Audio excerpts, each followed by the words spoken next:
한마디로 말해서. 네, 오늘은 궁지에 몰린 조윤선 전 장관과 박근혜 전 대통령에 대해서 얘기를 한번 해보겠습니다. 서초동 감식반장 김프로. 오늘은 상습 폭행범 한화삼남 김동선이 이번에도 처벌받지 않을 가능성이 높다는 소식을 전해드리겠습니다. 이완배 기자의 경제의 속살.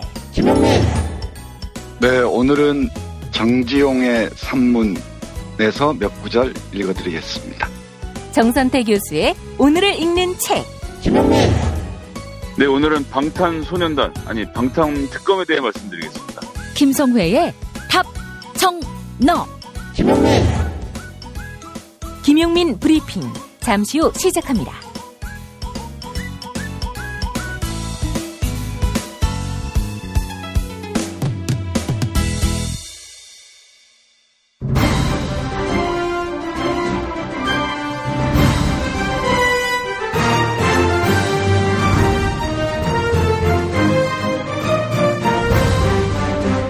김용민 브리핑.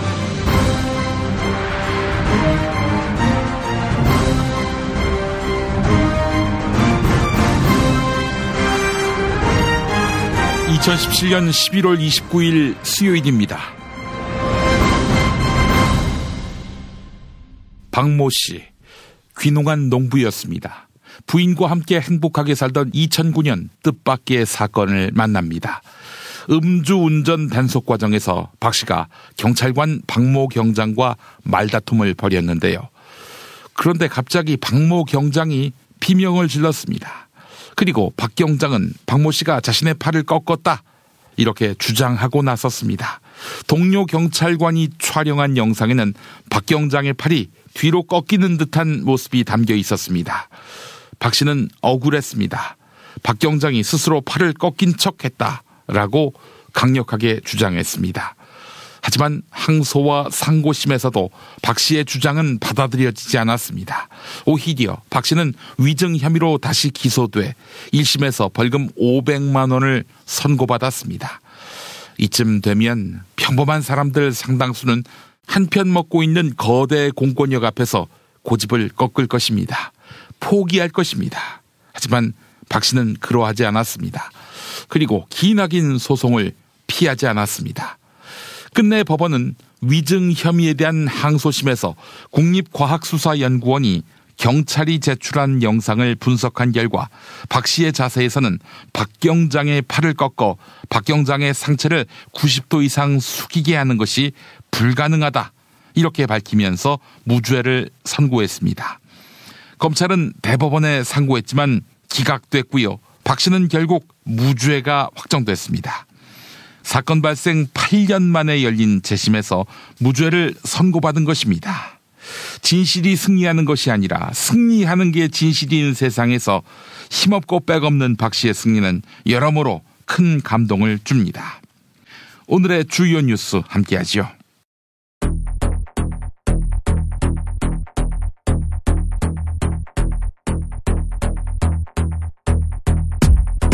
MBC 김장겸 전 사장을 포함한 전직과 현직 MBC 경영진은 MBC 기자와 PD들에게 부당 노동 행위를 했다, 이런 혐의로 검찰 수사를 앞두고 있는데요. 전 현직 MBC 경영진이 자신들의 휴대전화를 집단적으로 파쇄하고 새 휴대전화로 교체한 것으로 드러났습니다. 조직적 증거인멸에 나선 것이다, 이런 지적이 MBC 내부에서 제기되고 있습니다. 박근혜 정부 시절 청와대 정무수석을 역임한 박준우 씨는 어제 조윤선 전 문화체육관광부 장관 재판에 증인으로 출석했는데요. 박준우 전 정무수석이 후임인 조윤선 전 정무수석에게 문학의 블랙리스트 업무를 인수인계했다고 증언한 것으로 확인됐습니다. 앞서 조윤선 전 장관의 1심 재판에서 했던 증언을 뒤집은 것입니다. 또한 박준우 전 정무수석은 검찰 조사에서 조윤선 전 장관 측이 거짓말을 유도해 거짓말이 더 커졌다고 진술했습니다. 이르면 다음 달부터 한국을 찾는 중국인 단체 관광객들을 볼 수 있을 전망입니다. 중국 당국이 실시한 한국행 단체 관광 금지 조치가 해제된 것으로 알려졌기 때문입니다. 중국의 일부 성과 직하시 당국이 단체 비자를 이용한 한국 여행을 허용한다, 이런 내용의 지침을 여행사들에게 전달한 것입니다. 다음 달 문재인 대통령의 방중과 한중 정상회담을 앞두고 중국이 관계 개선에 신호를 낸 것이라는 해석이 나오고 있습니다. 친박의 핵심 자유한국당 최경환 의원이 박근혜 정부 시절 국가정보원에서 특수활동비 1억 원을 상납받았다는 혐의를 받고 있는데요. 당초 최경환 의원은 검찰의 소환 요구에 강하게 반발하며 불응했죠. 지난주 금요일 자유한국당 의원총회에서 있었던 최경환 의원의 발언 들어보시죠. 터무니없이 불공정한 정치보복성 수사에 정상적으로 참 임할 수가 있겠습니까? 이렇게 무자비하게, 이렇게 말도 안 되는 탄압을 해오고 있습니다. 그런데 최경환 의원이 입장을 바꿔 다음 주 화요일 검찰에 출석합니다. 같은 친박인 자유한국당 김재원 의원이 이미 검찰 조사를 받은 것이 부담이 됐을 것이다라는 주장이 나옵니다.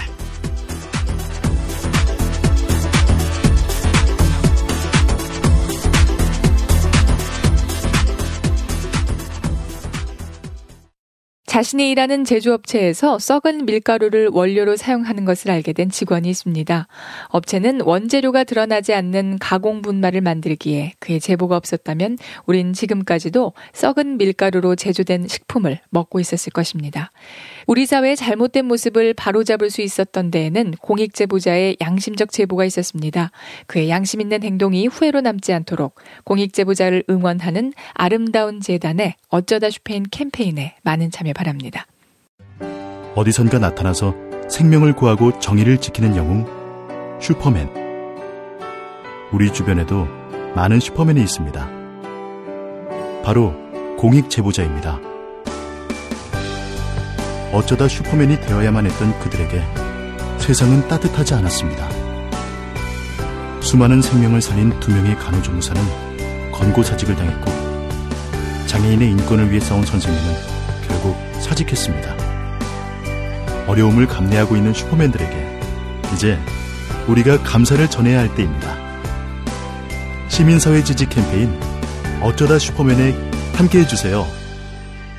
아름다운 재단.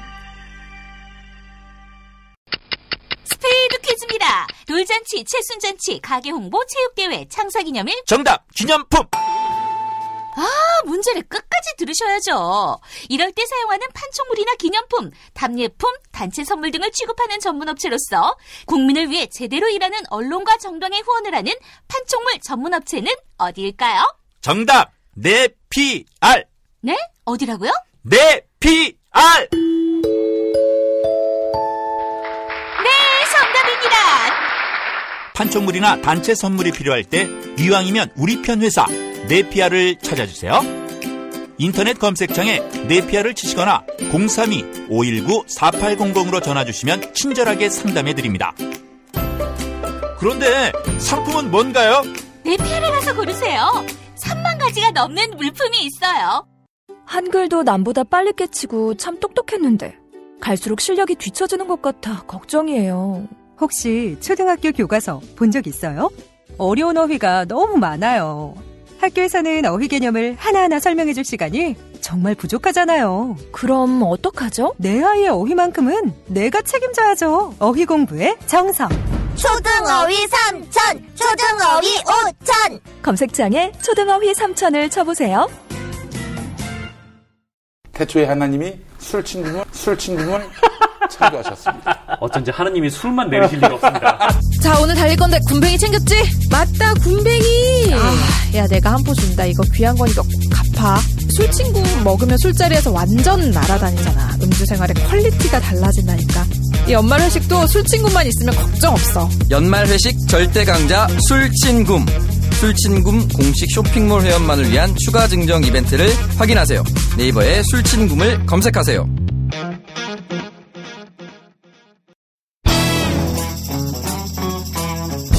서초동 감식반장 김프로.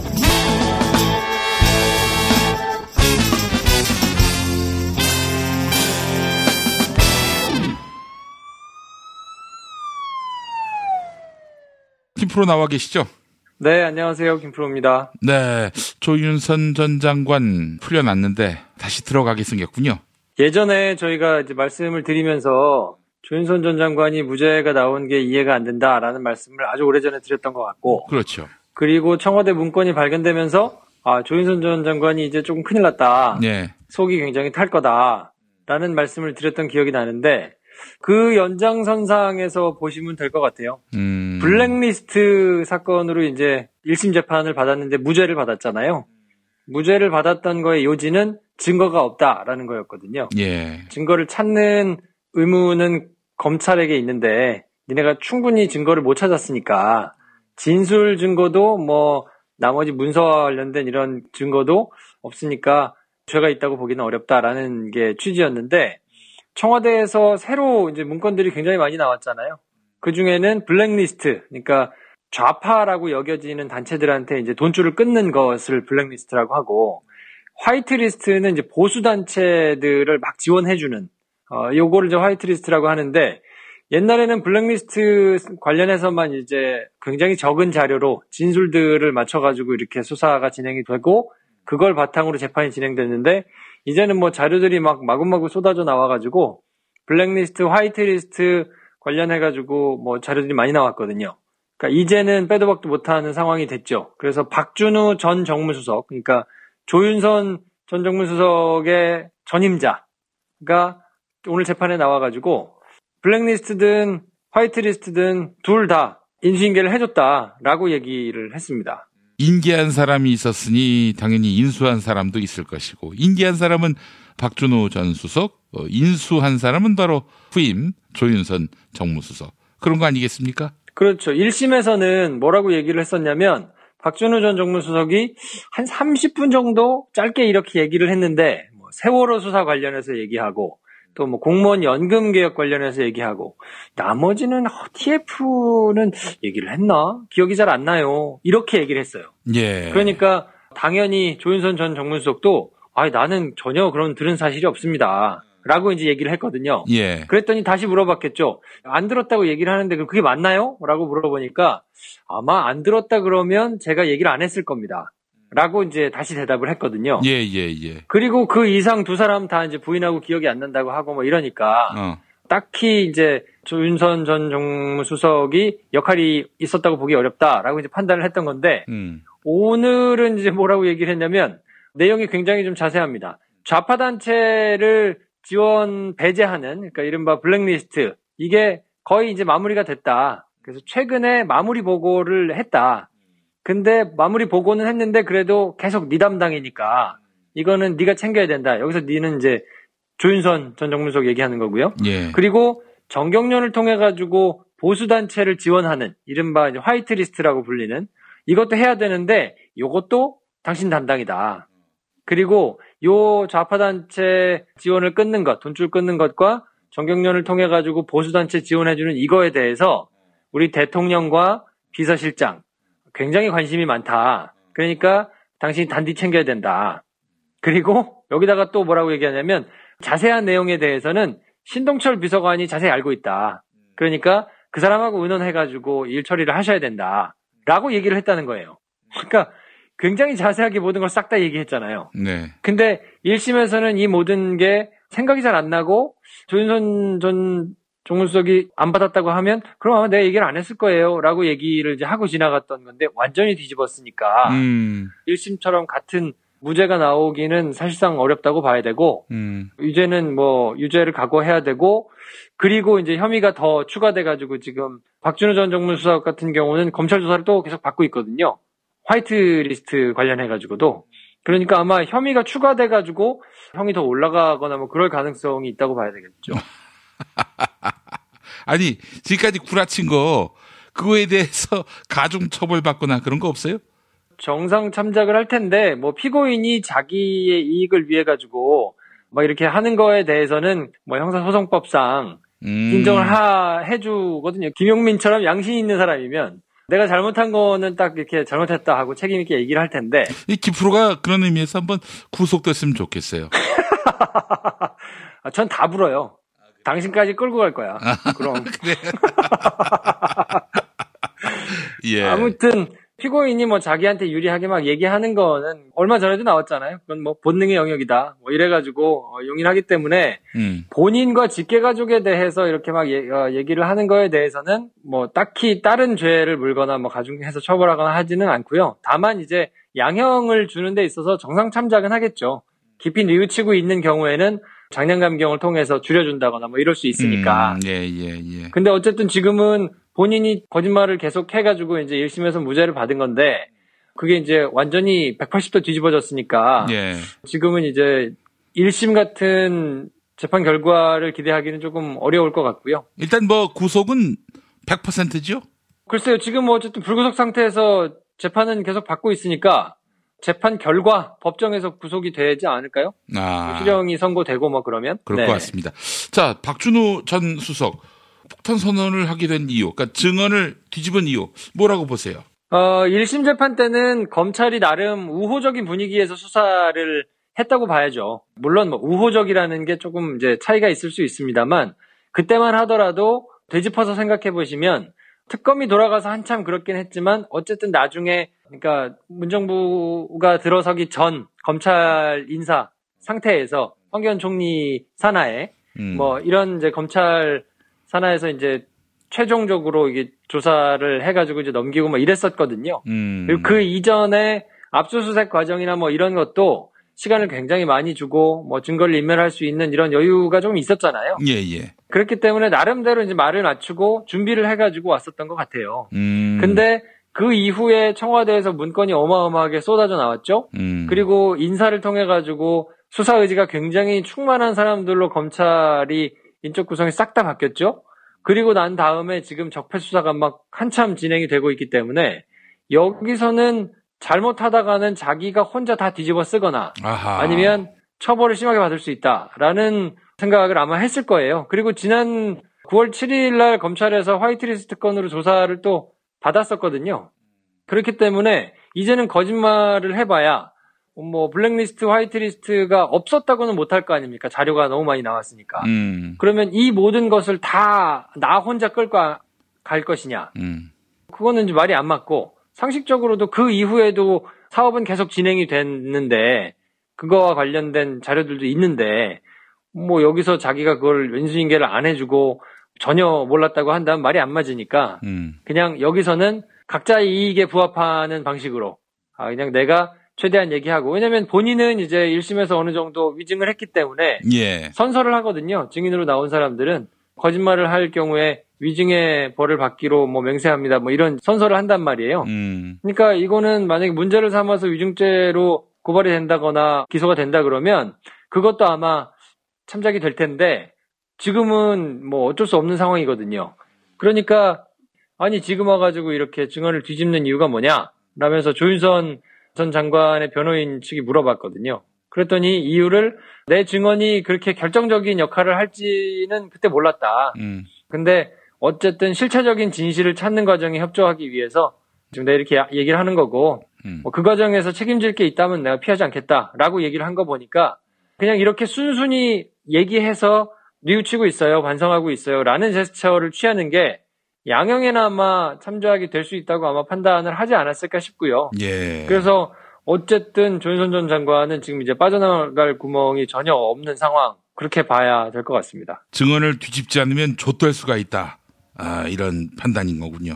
뭐 그렇죠. 알겠습니다. 자, 증언 내용은 앞서 이제 설명을 해주셨고 조윤선 재판 한번 전망을 해주시겠어요? 앞으로 어떻게 될 것 같다.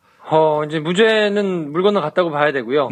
그러면 이제 유죄인데 유죄 양형이 어떻게 될 것이냐를 놓고 이제 아마 얘기를 하겠죠. 앞서도 잠깐 얘기했지만은 일단 거짓말한 거 아니에요, 법정에서. 아무리 자기를 보호할 목적이라 하더라도. 근데 그럴 경우엔 진술 거부를 통해서 자기를 방어해야지 뻥을 치면 안 되지. 그러면 안 되죠. 그러니까 그거는 양형에 있어서 참작이 반드시 될 거예요. 그래서 만약에 본인이 뉘우치고 있고 본인이 했던 것을 어쨌든 뭐 정무수석이라는 자리가 굉장한 결정권을 가지고 있는 자리이기는 하지만 대통령 비서실장이나 대통령이나 이런 사람들이 강한 의지를 가지고 있으면 직을 관두지 않는 이상 그 자리에서 어쨌든 본인이 운신의 폭이 좀 좁잖아요. 그러니까 내가 잘못된 건 줄은 알고 이렇게 하면 안 되지 않을까요? 라고 생각하고 뭐 건의도 했는데 워낙 위의 뜻이 강해서 내가 어쩔 수 없었는데 잘못된 건 맞습니다. 내가 처벌을 받겠습니다. 라고 만약에 나왔다 그러면 뉘우치기도 하고 하니까 집행유예를 선고하겠다. 이렇게 이제 나올 수가 있을 텐데 3년 이하의 형이라면 장량감경을 통해서 집행유예가 가능한 형이니까요. 근데 전혀 내가 들은 바 없고 전혀 한 거 없고 막 이렇게 얘기를 했었단 말이에요. 근데 지금 증인이 나와가지고 사실은 얘기 내가 이렇게 자세하게 다 했었어요. 라고 이제 나온 거니까 그러면 반성의 여지가 전혀 없었다는 얘기가 역으로 되는 거니까. 예. 여기서는 이제 괘씸죄가 작용할 수 있고 그렇게 된다면 김기춘 전 비서실장이 물론 이제 본인이 다 끌고 안고 가서 내가 최종 결정권자다라고 이제 주장을 하면서 이제 본인이 안고 가는 모양새여서 좀 강하게 나오기는 했지만 그 다음이란 말이에요. 지시를 받는 실무자들이 아니고 어쨌든 정무수석이라는 자리도 대통령을 보좌해서 굉장히 책임 있는 자리이기 때문에 이 정도로 반성의 여지가 없다 그러면 아마 실형이 선고될 가능성이 좀 크지 않나 하는 게 제 개인적인 전망입니다. 아니 그 사법고시 통과한 사람이라면은 반드시 뭐 도덕적으로 반듯하고 양심적이진 않더라도 법률의 기본 중의 기본인 법정에서의 정직성 유지, 거짓말을 할 수 없다면 모르겠다, 기억 안 난다, 뭐 이런 식으로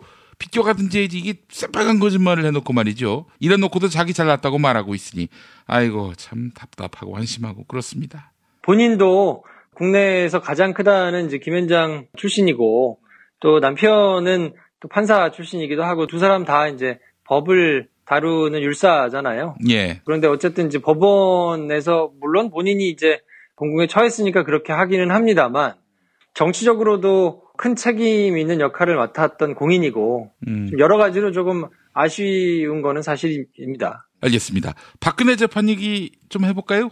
재판부가 그냥 골석 재판으로 갈 모양입니다. 그렇죠. 본인이 전혀 의사가 없다고 하죠. 그래서 그냥 본인이 이게 필요적 변호 사건이라고 어려운 말로 이제 형량이 높은 경우에는 반드시 변호인의 조력을 받아야만 재판이 진행되도록 정하고 있거든요. 예.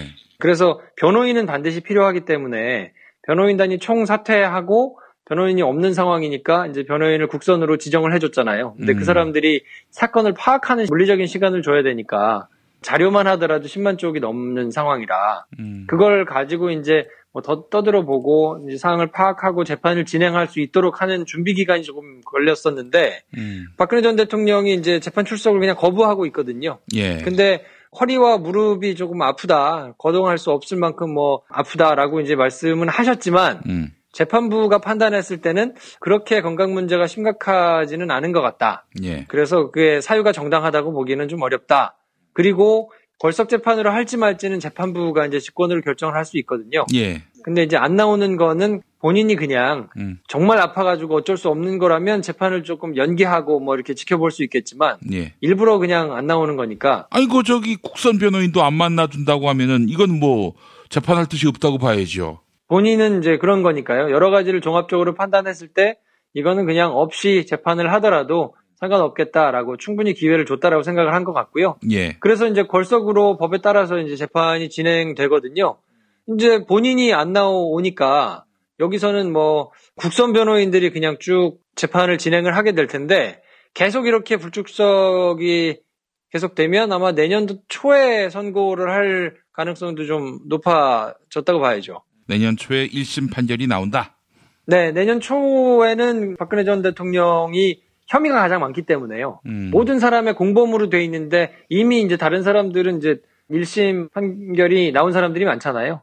근데 어쨌든 본인이 가장 정점에 있는 사람이기 때문에 어찌됐든 기록도 많고 혐의도 많고 뭐 이래가지고 재판이 이제 또 거기다가 증인도 많이 부르고 이래서 좀 길어졌었는데 본인이 그냥 지금처럼 변호인도 안 만나고 재판에도 안 나오고 그냥 계속 저렇게 구치소에 틀어박혀 있다고 한다면 의외로 재판 속도는 그냥 빨리빨리 진행이 될 테니까 예. 내년 초에 1심 선고가 나오는 게 큰 변수가 없다 그러면 자연스럽게 나오지 않을까 싶습니다. 현재 그 박근혜 재판에서 사실을 다투는 그런 문제들이 있습니까?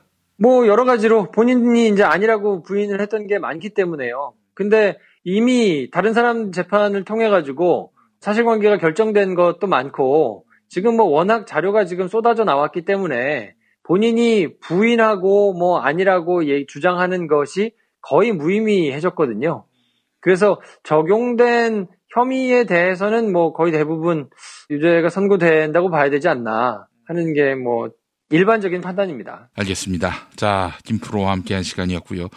내일은 저거 한번 얘기해 봤으면 좋겠어요.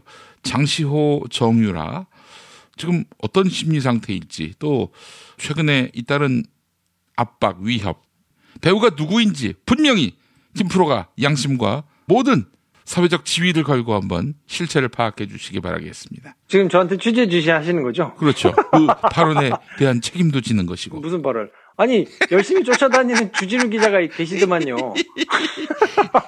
그 형은 통제가 안 돼서 그래. 아니, 내일 다스베이더도 하고 만나시는데, 참. 그래요. 김프로의 능력을 제가 한번 제대로 검증해 보겠습니다. 저는 아마 내일, 오늘의 대화가 기억이 안 날 것 같습니다. 알겠습니다. 자, 김프로 오늘 좋은 정보 감사합니다. 네, 내일 뵙겠습니다.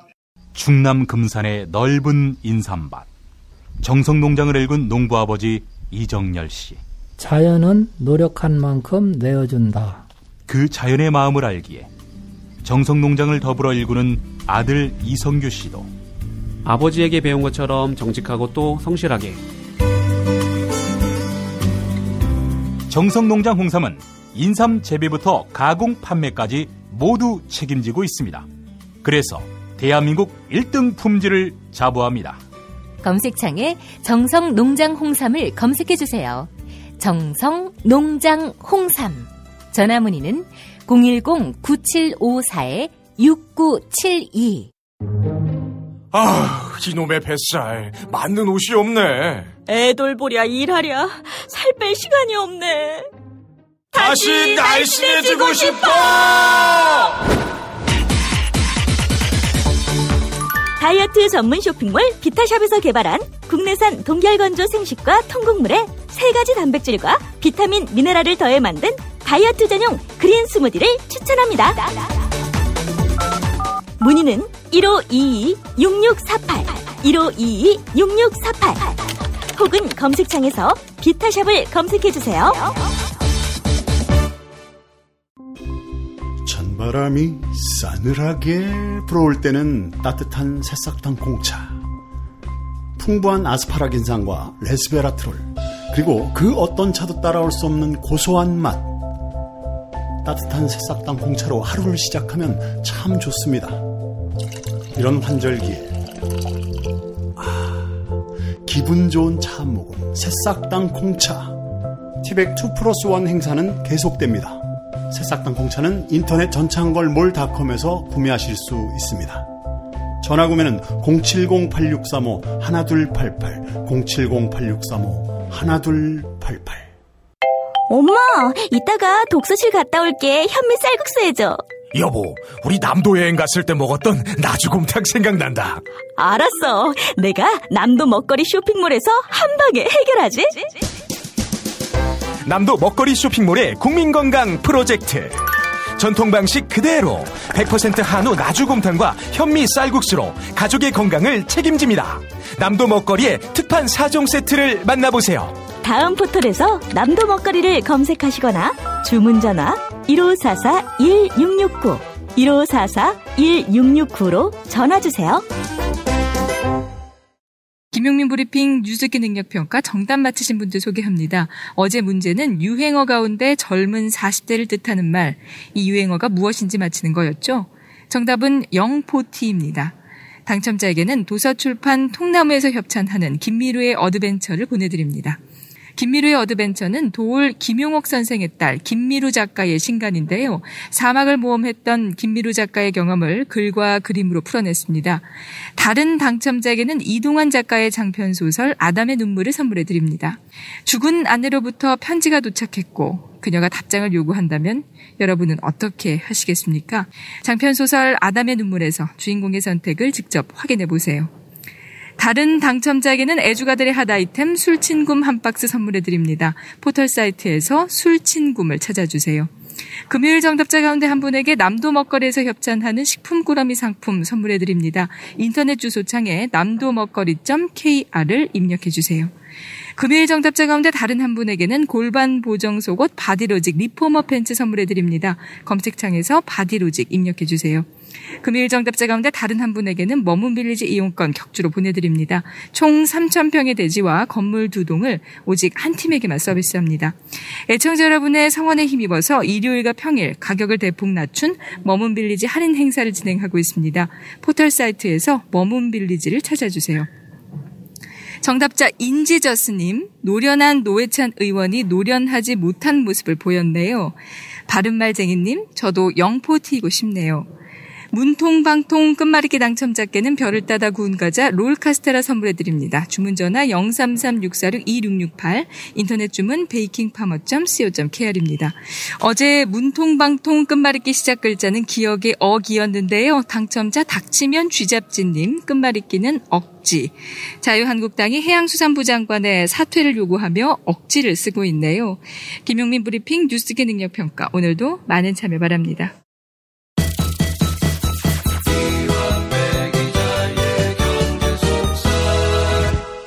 이완배 기자님 나와 계시죠? 네, 안녕하십니까? 예. 어제 그 최태원 회장 딸 최민정 씨 얘기를 하셨는데, 이번에 제대를 하는 최민정 씨.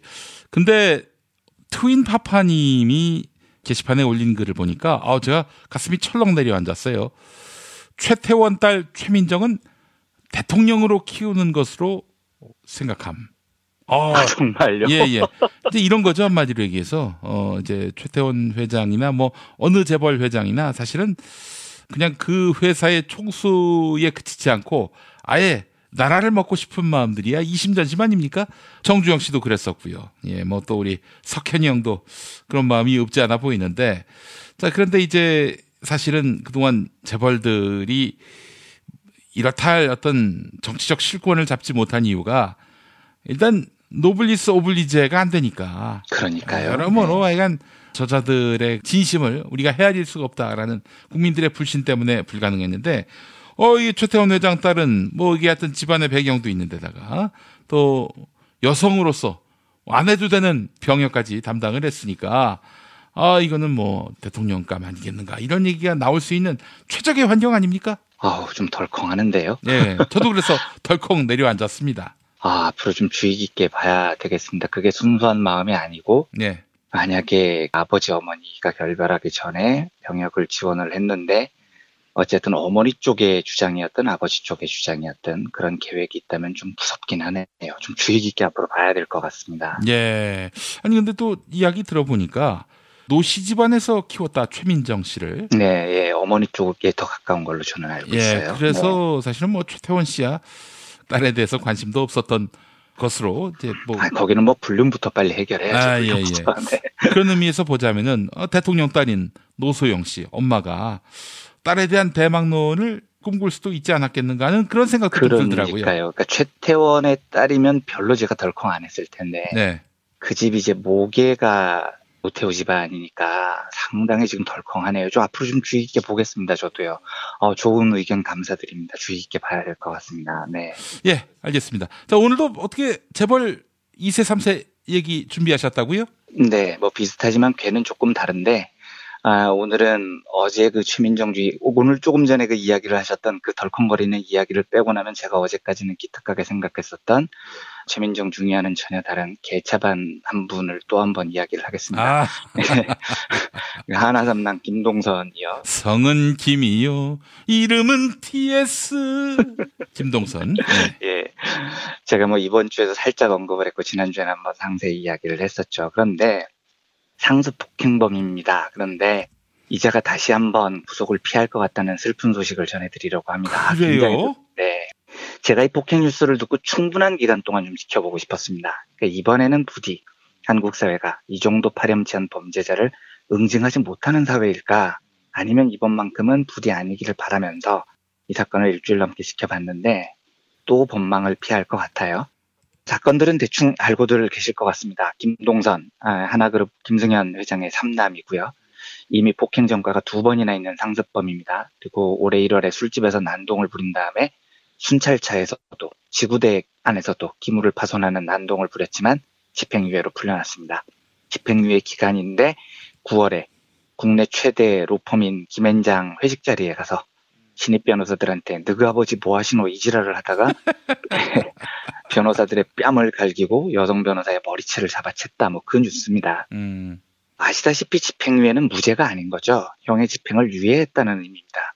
그래서 이 집행유예 기간에 사고를 치면 엄청나게 가중처벌이 되는 게 일반적인 법 상식이죠. 예. 이제 이 또라이는 집행유예건 말건 신경을 안 쓰고요. 그것도 법조인들이 모인 자리에서 버젓이 폭행을 저지른 겁니다. 근데 문제가 이런 겁니다. 제가 법을 잘 몰라서 이게 나중에 안 사실인데 폭행죄가 반의사 불벌죄라고 하더라고요. 아, 그래요? 예, 그래서 맞은 사람이 원하지 않으면 가해자를 처벌할 수 없답니다, 이게요. 어허. 자, 그러면 국내 최대 로펌인 김앤장, 법조계의 삼성이라고 불립니다. 이 김앤장은 과연 김동선의 처벌을 원했느냐? 당연히 예상을 하신 대로 김앤장은 그리고 그 술집에서 맞은 변호사들은 김동선의 처벌을 원하지 않는다고 공식 선언을 했습니다.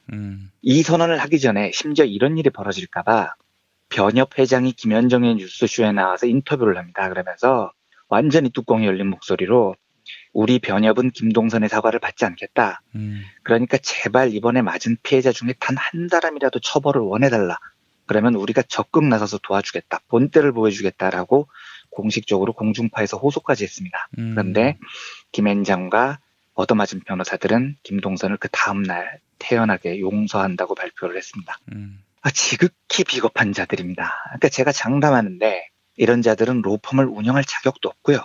변호사를 해서도 안 됩니다. 아무리 변호사가 피해자를 변호하는 직업이지만 그래도 변호사는 기본이 법조인입니다. 법을 다루는 자들이 이런 파렴치범을 법으로 응징해야 한다는 사회적 합의를 철저하게 외면을 해버립니다. 그래서 저는 김앤장 니들이 과연 법조인 자격이 있는 자들인지 심각하게 돌아보라고 이야기하겠습니다. 단언컨대 법조인 자격이 없는 돈만 아는 쓰레기들인 겁니다. 이유는 너무나 짐작이 가능하죠. 김동선이 이제 그 술자리에서 자기 보고 변호사들한테 주주님이라고 불러라 이랬다는데 이건 김동선이 무식해서 그런 거고요. 한화는 김앤장의 주주가 아닙니다. 주주는 주식을 가지고 있어야 주주인 거죠. 그러니까 무식한 김동선 씨 거기서 폼을 잘못 잡은 겁니다. 폼을 잡으려면 주주님이라고 불러라가 아니라 고객님이라고 불러라가 맞는 겁니다. 실제로 한화는 김앤장의 주주는 아니지만 분명히 대단한 고액 고객일 겁니다. 왜 김앤장이 괜히 법조계의 삼성이라고 불리는 곳이 아니겠죠. 그러니까 그 자리에서 김동선이 난동을 부려도 아무도 꼼짝을 못하는 겁니다. 당연히 김앤장은 한화라는 거대한 고객에게 밉보이고 싶지 않았을 겁니다. 아마 대형 사건 하나만 잘 수임하면 수백억이 떨어지는 고객이니까요. 이번에 이 사건으로 한화와 척지면 그 돈이 당연히 아까웠던 거겠죠. 그런데요. 김앤장에게 여전히 묻고 싶은 건 폭행을 당한 변호사들에게 김앤장 수뇌부가 가서 야, 요번은 넘어가자. 좀 봐주자라고 부추겼을 텐데 예. 자기 회사 직원이 어디 가서 두들겨 터지고 왔는데 그것도 보호해주지 못하는 주식인 누구를 변호하겠습니까? 그리고 그 정도 협박도 이기지 못하고 뺨을 맞고 머리채를 뜯기면서도 처벌을 원치 않는다는 발표를 한 그 변호사들이요.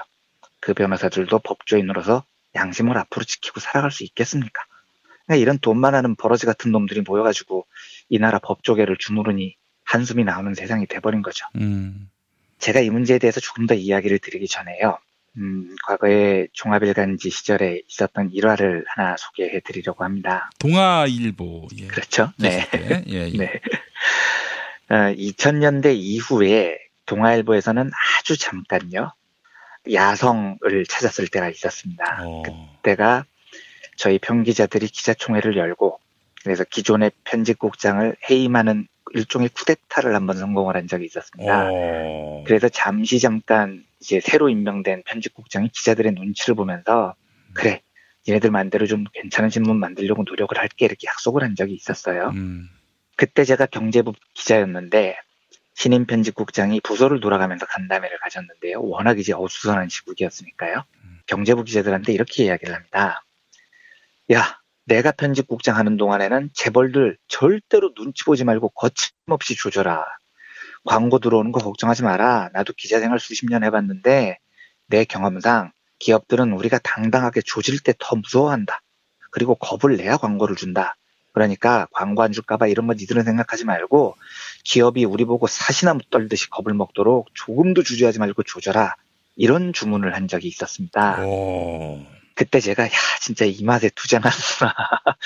야 진짜 싸울만 난다. 이제야말로 정말 신문사와 기업 간의 관계를 제대로 정립할 수 있겠구나 하고 굉장히 신나하면서 몇 개월 동안 이제 기업들을 조지는 발제를 잠깐 했던 기억이 나요. 예. 그런데 이 기간이 2달을 못 넘기더라고요. 그리고 2달 뒤에 다시 신문은 광고에 종속이 되는 그래서 재벌들 뒤를 빨아주는 비겁한 신문으로 진짜 빠른 속도로 회귀를 했습니다. 같은 편집국장 아래에서 벌어진 일입니까? 그렇습니다. 그리고 그 편집국장이 지금도 동아일보를 쥐락펴락하면서 오너 다음으로 막강한 권력을 가진 임채청 사장입니다. 그때가 2006년이었는데 이후에 임채청 선배가 동아일보의 실권을 거머쥔 다음에 단 2개월의 허니문 기간을 끝내고 동아일보는 거의 재벌들의 광고주로 전락을 해버렸습니다. 그리고 이 일을 주도한 건 단언컨대 임채청 선배입니다. 역사상 가장 비겁한 동아일보를 만드는 주역이 바로 이 사람이었던 거죠. 예. 그런데 제가 그 과정을 보면서 느낀 게 이런 겁니다. 그러니까 임채청 선배가 처음 편집국장을 했을 때 이게 기업을 조져야 무서워하고 그럴 때 광고가 더 들어온다 라고 호기롭게 이야기했을 때 저는 그 시점에서의 그 말을 진심이었다고 믿습니다. 그런데 그 사람이 막상 편집국장이 되고 보니 이 사람은 경제부 기자를 한 번도 해본 적이 없거든요. 그리고 신문을 운영해 보니 현실이 너무 달랐던 걸 금방 깨달았던 것 같습니다. 그러니까 기업을 몇 번 조져보니까 광고가 바로 끊겨버리는 겁니다. 뭐 아무리 조져도 겁을 내고 광고를 더 주는 게 아니고요. 광고를 확 끊어버리는 거예요. 그래서 2달 만에 방향을 틀어야겠다. 한시바삐 기업들을 빨아주는 방향으로 전환하자라고 전환을 해버린 것이라고 저는 믿어요. 근데 이 말이 무슨 뜻이냐면요. 제가 무슨 이야기를 하고 싶냐면요. 과거에 1970년대, 80년대, 90년대 초반까지만 해도 언론이 기업들을 조지면 두려워했었던 것 같아요. 언론을요. 그리고 두려워하는 언론에 광고를 주거나 뭔가 좀 이렇게 잘 보이려고 노력을 했었던 것 같습니다. 실제로 경제학에서 다루는 게임 이론에는요. 보복과 보상 이 두 가지를 어떻게 적절하게 사용하느냐를 굉장히 중요하게 다룹니다. 언제 보복을 하고 언제 보상을 하느냐에 따라서 상대방의 태도를 완전히 바꿀 수 있다고 게임 이론이 가르쳐요. 그래서 보복과 보상의 시기나 강도에 대해서 굉장히 다양한 경제학적 연구가 진행됩니다. 그런데 그 당시만 해도 재벌이 언론을 대하는 태도는 보복과 보상 양날의 칼을 쓰는 게 아니었어요. 오로지 보상만 있는 시스템이었습니다. 그러니까 재벌들이 경제학 공부가 덜 된 거죠. 그러니까 기자들이 뜨면 뭐 홍보실에서 설설 끼고 촌지 주고 조조도 기자님하고 빨아줘도 기자님하고 이랬던 겁니다. 그런데 이제 사회가 점차 발전을 하고요.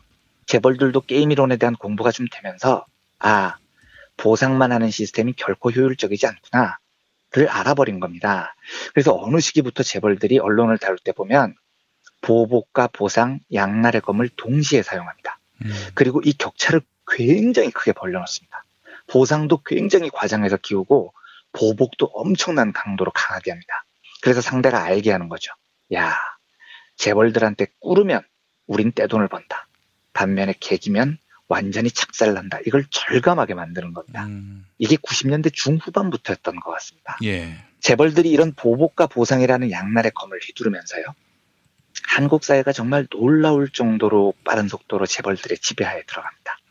얘들이 이때부터 보상을 얼마나 노골적으로 했는지에 대한 좋은 사례가 있습니다. 과거에 한번 말씀드린 겁니다만 한 번 더 들려드리겠습니다.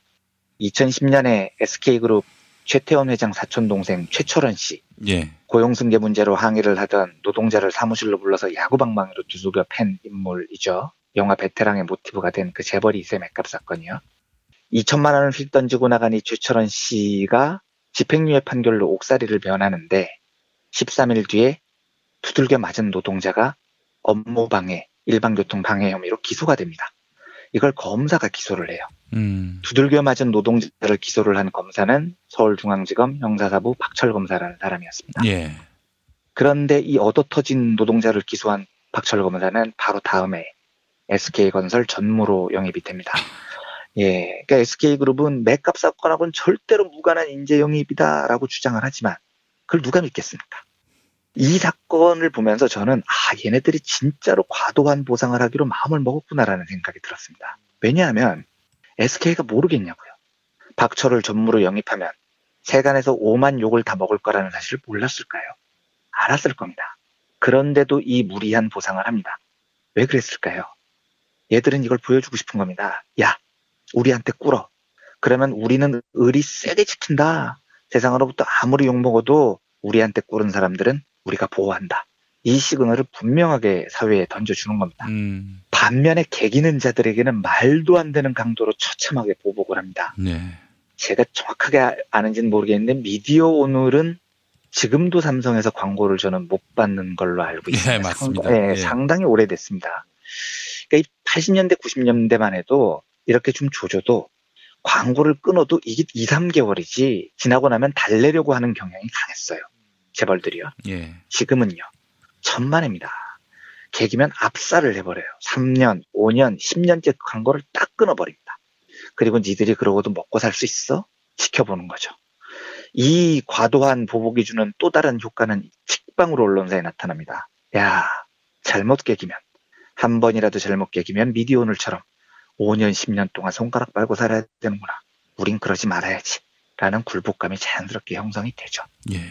김앤장이 구성원들이 당한 굴욕적인 폭력까지 감수하면서 김동선의 처벌을 원하지 않은 이유는 처벌을 원했을 때와 원하지 않았을 때 받을 수 있는 보복과 보상의 차이가 하늘과 땅 차이이기 때문일 겁니다. 만약에 보복을 원했다면 당장 한두 해 하나로부터 거액 사건을 수임 못하는 게 아닐 거예요. 5년, 10년 동안 수임을 못하게 될 겁니다. 너무 타격이 큰 거죠. 예. 반면에 이번 한 번만 눈 딱 감고 꾸르면 평소 수임하던 사건의 5배, 10배를 5년, 10년 동안 수임하게 될지도 모릅니다. 그 엄청난 격차를 보고 비굴한 길을 선택했을 거라고 저는 상상합니다. 제가 그 증권가에서 기자 생활하던 2000년대 중반에 그 증권가에서 재벌들을, 그러니까 기업 다루는 분석가들, 애널리스트라고 부르는데요. 예. 진짜 증권 보고서에 재벌들에 대해서 나쁜 이야기를 한마디도 못합니다. 심지어 이 사람들은 주가 전망을 하는 게 직업인 사람들인데 예. 주가 전망이 안 좋을 때 보고서를 정기적으로 내야 되는데 그 애널리스트 보고서가 6개월째 안 나오는 거예요.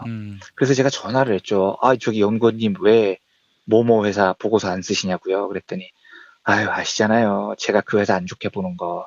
아니 그럼 안 좋다고 쓰시면 되잖아요. 안 좋게 보는데 그걸 어떻게 써요. 안 쓰는 거죠. 이러고 버티는 겁니다. 그래서 제가 찾아가서 예. 아니 당신들 직업은 주가 예측하는 사람이고 그럼 고객들에게 주가를 설명해 줘야 되는데 보고서를 안 쓰고 있으면은 그게 직업이냐라고 물어봤더니 이렇게 답을 해요. 한 번만 마음에 안 들겠으면 애널리스트로서 그 기업에 출입이 안 된다 정도가 아니고요.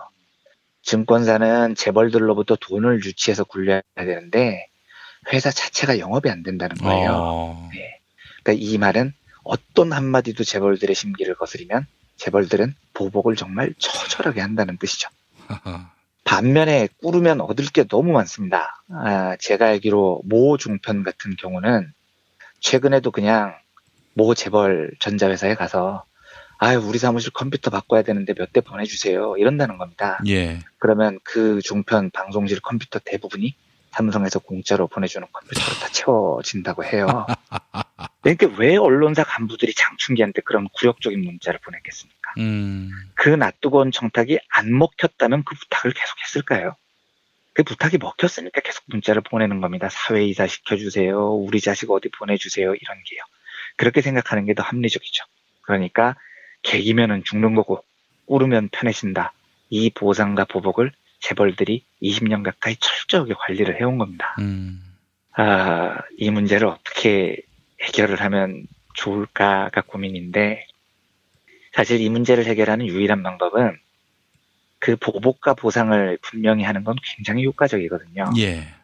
똑같은 시스템을 재벌에게 적용을 하는 게 제일 효율적입니다. 그러니까 예를 들면 정의로운 기업들에게 충분한 보상을 해주고 부정의로운 기업들에게 엄청난 보복을 가하는 것을 한국 사회가 만들어 놓는 거죠. 그 시스템을요. 예. 이러면 저는 한국 사회가 재벌에 종속됐던 과정을 그대로 가르쳐서 재벌들도 정의를 원하는 사회 시스템에 종속시킬 수 있다고 생각을 합니다. 문제는 이게 지금 우리 사회에서 전혀 안 돼 있다는 겁니다. 80년 가까이 재벌들에게 한국 사회는 오로지 보상 시스템만 갖춰놓고 있었죠. 성적이 좋으면 잘했다고 성과급을 와장창 안겨주고 성적이 안 좋으면 어이구 우리 기업부터 살려야지 경제가 살죠. 이러면서 기업을 제일 먼저 보호해줬습니다. 뭐 그런 경우가 별로 있지도 않지만 재벌들 중에 기부금이라도 좀 내면 노블리스 오블리지 이러면서 용벼천가를 부릅니다. 그런데 횡령, 사기 이런 범죄를 저지르면 국가 경제를 살려야죠 라는 명목으로 그냥 풀어줍니다. 그러니까 오로지 보상만 하는 시스템을 70년, 80년 동안 유지를 하고 있었으니까 이자들이 정의롭게 기업을 경영해야 할 이유가 하나도 없었던 거죠. 정의로운 기업에게 그냥 보상이 아니고 과도한 보상을 해주고요. 정의롭지 못한 기업에게 그냥 보복이 아니라 과도한 보복을 해줘야 됩니다. 이게 쉬운 일이 아닙니다. 사회적으로 큰 물결이 형성돼야 됩니다. 롯데, 삼성 이런 애들 제품은 아예 거부하는 소비자 연대도 필요하고요. 강력한 노동조합, 지역운동도 필요합니다. 그런데 이런 일을 하기에는 우리가 너무 바쁘죠. 일상에 치이다 보니까 아휴 그냥 좀 편하게 살자 이러면서 우리에게 주어진 중요한 보복권과 보상권을 포기하는 일이 많습니다. 그게 뭐 이해가 안 되는 바는 아닙니다. 너무 사는 게 힘드니까요. 하지만 바쁘다는 이유로 그 보복권과 보상권을 포기하면 김동선, 이해욱, 조현아 같은 괴물들을 끊임없이 양산을 해내게 됩니다. 예.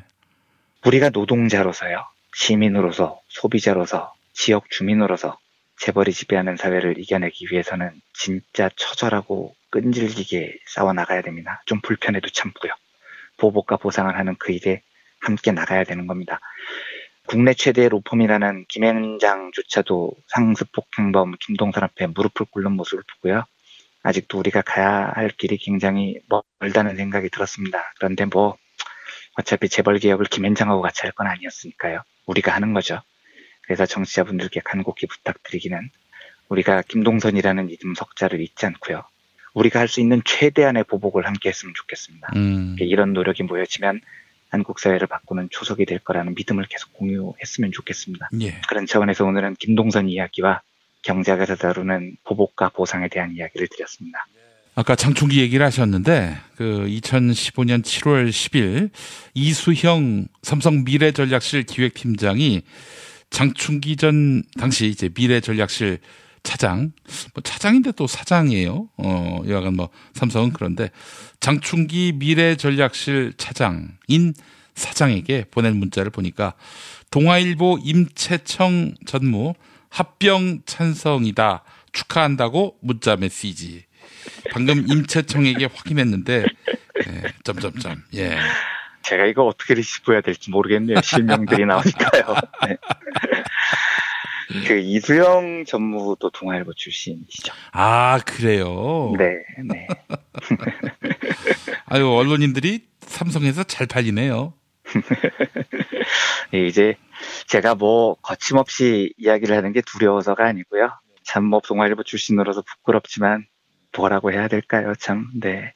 좀 사회에 선이 되는 활동을 했으면 좋겠습니다. 선배들이 그런 문자나 주고받고. 아니 근데 궁금한 게 그때 이제 말하자면은 재벌 열심히 까라라고 이야기했다가 이제 2달 만에 접은 거 아닙니까? 접었을 때 우리 저 후배들이 문제 삼지 않았어요? 아니 그때는 까라고 얘기해놓고 왜 이제 와서 슬쩍 입장을 바꾸냐? 그래서 그때부터 임채청 국장이 되신 이후에 초창기에 한 6개월 정도가 전쟁터였어요. 네, 매일 싸우고 정말로 매일 술 먹고 저는 임채청 국장하고 다른 문제지만 3일 동안 밤새도록 담판한다고 술 마신 기억도 있고요. 아, 둘이? 예, 근데 그러다가 뭐 서로 굉장히 거친 말까지 나오고요. 예, 뭐 그랬는데 예, 시간이 지나면서 결국 제 힘의 역관계가 회사 쪽으로 넘어갔고 저도 그때부터 한 1년 있다가 예, 회사를 그만뒀습니다. 저도. 임채청 전무가 혹시 이완배 기자님한테 야 그럼 네가 삼성 물량만큼 광고를 따오든가. 아, 그럴 정도로 후지지 않습니다. 그 사람이 굉장히 그러니까 동아일보를 지금 나쁘게 망친 대표적인 주범인데 예. 저는 그 솔직히 자유한국당에서 큰 소리 치는 애들 별로 겁 안 나는 게 그렇게 후진 애들은 별로 겁 안 나요. 그런데 나쁜 놈이 똑똑하면 진짜 걱정되는 겁니다. 그런데 임채청 선배는 지독하게 똑똑했죠. 지독하게 사악했고. 그러니까 절대로 그렇게 티내지 않고 다근다근 이제 회사를 저항했었던 진보적인 기자들을 점조직으로 하나하나씩 와해를 시켰어요. 정말로 치밀한 사람이었고요. 하여튼 다시 회고하고 싶지가 않네요. 그래요. 예, 예. 뭐 살아있을 때는 그렇게 비판적이고 반골적인 후배들을 하나하나 KO를 시키는 그런 걸 능력으로 생각하고 또 나름대로 잘 살고 있다는 하나의 어떤 징표로 여겼을지 모르겠지만 죽은 다음에는 어떤 평가를 받을지 그 정도 생각도 닿지 않는 똑똑이었습니까? 그러니까 똑똑한 게 많이 부족하네요. 지금 그 말씀 듣고 보니까요. 만약에 정말 먼 훗날 자기 인생을 돌아보면 자기가 정의로 왔는지 부정의로 왔는지 식별하기 어려울 정도로 똑똑하지 못한 건 분명한데 잘 살아왔는지 못 살아왔는지만 생각해도 후회 많이 할 것 같아요. 네, 왜냐하면 모든 후배들이 다 욕을 하고 있으니까요. 되게 아마 후회 많이 할 것 같은데 지금은 모르죠. 헛똑똑이네요. 헛똑똑이. 예, 알겠습니다. 자, 이완배 기자님 오늘 말씀 잘 들었습니다. 네, 감사합니다.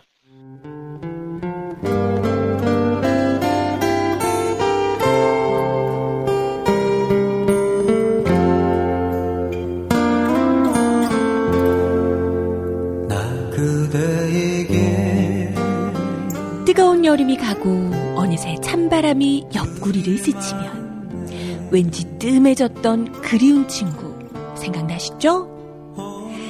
몇 년 만에 만나도 바로 어제 본 것 같은 말 안 해도 내 마음 누구보다 잘 알아주던 속 깊고 다정한 친구 다 있잖아요.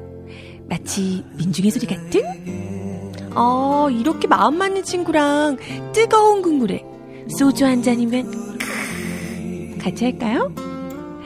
당신의 든든한 절친 민중의 소리가 오늘도 당신을 응원합니다.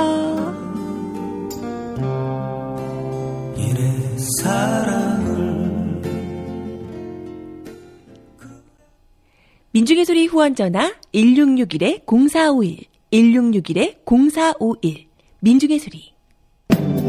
진실은 반드시 밝혀진다고. 무엇이 진실입니까? 대통령이라고 하는 지위를 진실을 밝히지 않는 데에 역이용해서. 김보영 아나운서가 함께합니다.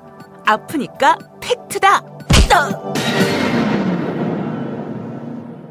안녕하세요. 아프니까 팩트다 김보영입니다. 보수일간지 조선일보와 중앙일보 그리고 동아일보 이른바 조중동의 유료 부수가 거의 줄지 않은 것으로 나타났습니다. 신문 발행 부수 조사기구인 한국 ABC 협회에 따르면 2016년 조선일보의 유료 부수는 125만 부로 집계됐습니다. 지난해 발표에서 조선일보의 유료 부수는 126만 부로 나타났는데요. 조중동의 유료 부수를 합치면 올해 집계된 유료 부수는 270만 부, 지난해는 274만 부였습니다. 뉴스 수용자들이 주로 모바일이나 인터넷에서 뉴스를 소비하는 환경에서 조중동의 유료 부수는 큰 감소폭을 보이지 않은 것입니다. 하지만 신문지국장들 사이에선 이른바 보내기 신문으로 유료 부수가 허수로 유지되고 있다, 이런 주장이 나오고 있습니다. 신문 발행 부수 부풀리기 문제는 이미 25년 전에도 문제가 됐었죠. 1993년 탤런트 출신인 당시 민주자유당 이순재 의원의 대정부질의 들어보실까요? 무분별한 부수 경쟁으로 독자에게 전달되지도 않고 폐기되는 신문이 300만 부에 이를 정도로 자원 낭비가 심한 것으로 나타나고 있습니다. 2014년 상황도 다르지 않았습니다. 미디어 오늘은 새벽마다 조선일보 인쇄소에서 나온 종이신문이 트럭에 실려 곧바로 폐지 공장으로 분주히 이동한다, 이렇게 주장하는 지국 관계자의 말을 인용해 보도했네요. 또한 지난해부터 ABC협회의 조사 제도는 유료 부수를 높게 유지할 수 있게끔 신문사에 유리하게 바뀌었습니다. 조사 대상인 언론사 표본지국의 숫자를 기존 30곳에서 27곳으로 줄였으며 구독료 정가의 45% 이상만 수금하면 되도록 유료 부수 인정 기준을 낮췄습니다. 또한 신문사지국의 조사를 통보하는 시점은 조사 3일 전에서 조사 7일 전으로 변경했습니다. 아울러 현재 MBC협회 이사장인 이성준 씨는 이명박 정부 시절 한국언론진흥재단 이사장을 맡았던 인물입니다. 이명박 대통령 후보 캠프에서 언론위원회 본부장 겸 특보단장을 맡았던 이른바 MB맨인 셈이죠. 아직도 MB맨이 이끄는 기관에서 조중동의 유료 부수를 측정하고 있는 것입니다. 지금까지 아프니까 팩트다였습니다. 오빠, 정말? 진짜? 드디어? 벤지 천지개벽 업데이트 월드 서버 오픈 27개 반지의 주인이여 최강 대 최강 하늘이 열린다 천지개벽 벤지 지금 다운로드. 운전자를 위한 꿀팁 7,000원 운전자 보험 카페. 알고 계세요? 교통사고가 나면 형사합의금, 벌금, 변호사 비용 이거 자동차 보험에서는 보장 못해요. 운전자 상해까지도 책임져 드리는 7,000원 운전자 보험 카페. 버스, 택시, 트럭 등 영업용 차량 운전자를 위한 12,500원 운전자 보험 카페도 있습니다. 실손, 부모님 건강, 자녀 보험도 안내해 드립니다. 02849-9730 연중 무휴라 언제든 02849-9730. 어머님, 아버님 오래오래 건강하세요. 개업 축하합니다. 온세 다 잠드소서. 결혼을 축하합니다. 형부, 우리 언니 반품은 안 됩니다. 차장 승진하신 주과장님, 주차장 되신 거 축하해요. 우리 같이 산 게 벌써 7년이나 됐네. 썩 짜릿했던 시간이었어. 태어나서 처음으로 여자에게 보내는 꽃이야. 너랑 닮은 꽃. 생일 축하해. 사랑과 축하, 위로가 있는 곳에 좋은 사람과 플라워. 1566-0263 1566-0263입니다. 자, 이거 먹고 제가 한번 볼일 봐가지고 바나나 나오는 바람에 원숭이들이 들고 그래가지고 어우, 몇십 마리가 달라붙어가지고 시겁했던 기억이 있습니다. 아침마다 원숭이를 불러 모으는 미궁 대장사랑이었습니다. 미궁 대장사랑 장실 굿모닝 화장실 바나 굿모닝 바나나.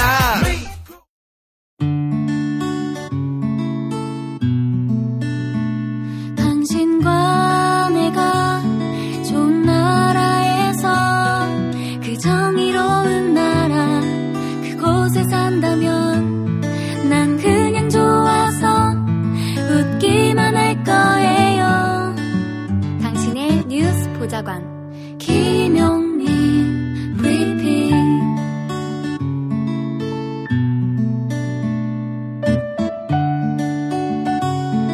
대한민국 뉴스 브리핑의 선두주자 김용민 브리핑. 계속해서 김보영 아나운서가 오늘의 날씨를 전해드립니다. 날씨를 전해드리겠습니다. 오늘 아침도 큰 추위는 없겠습니다. 서울 아침 기온 0도, 대구는 7도 안팎으로 어제 아침과 비슷하게 출발하겠는데요. 낮까지 미세먼지 농도가 나쁨 수준을 보이는 곳이 많겠습니다. 춘근길 황사 마스크 챙기셔야겠습니다.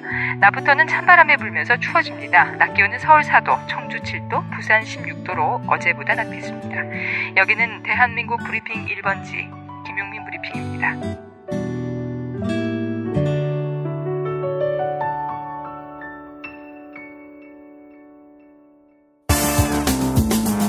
오늘을 읽는 책, 문학평론가인 국민대학교 국문학과 정선태 교수와 함께합니다.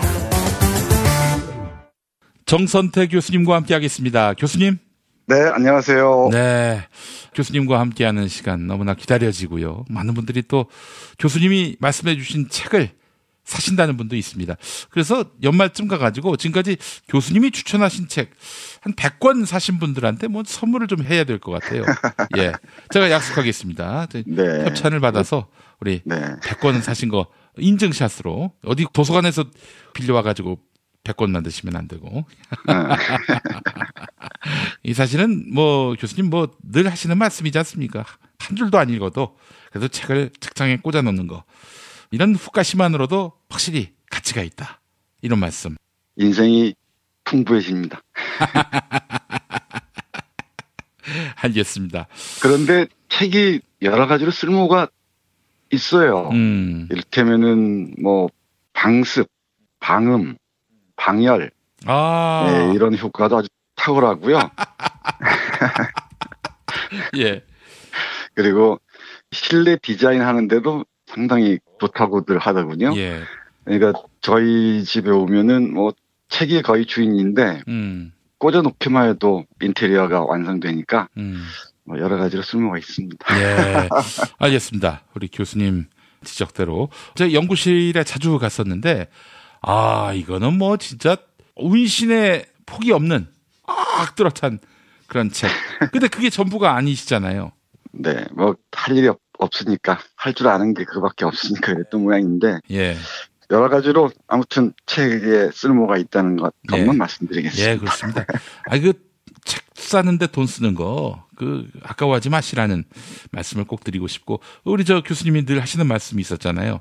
차 사고가 났을 때 괜히 몇십만 원 나가는 거 거기다 돈 썼다라고 생각하고 눈 딱 감고 책 사라, 이런 말씀 제가 새겨 듣고 있습니다. 예. 네, 그 자녀들에게 물려줄 유산으로도 이만한 게 없는 것 같습니다. 근데 사실은 모든 책이 다 소장 가치가 있는 건 아니지 않습니까? 물론이죠. 예.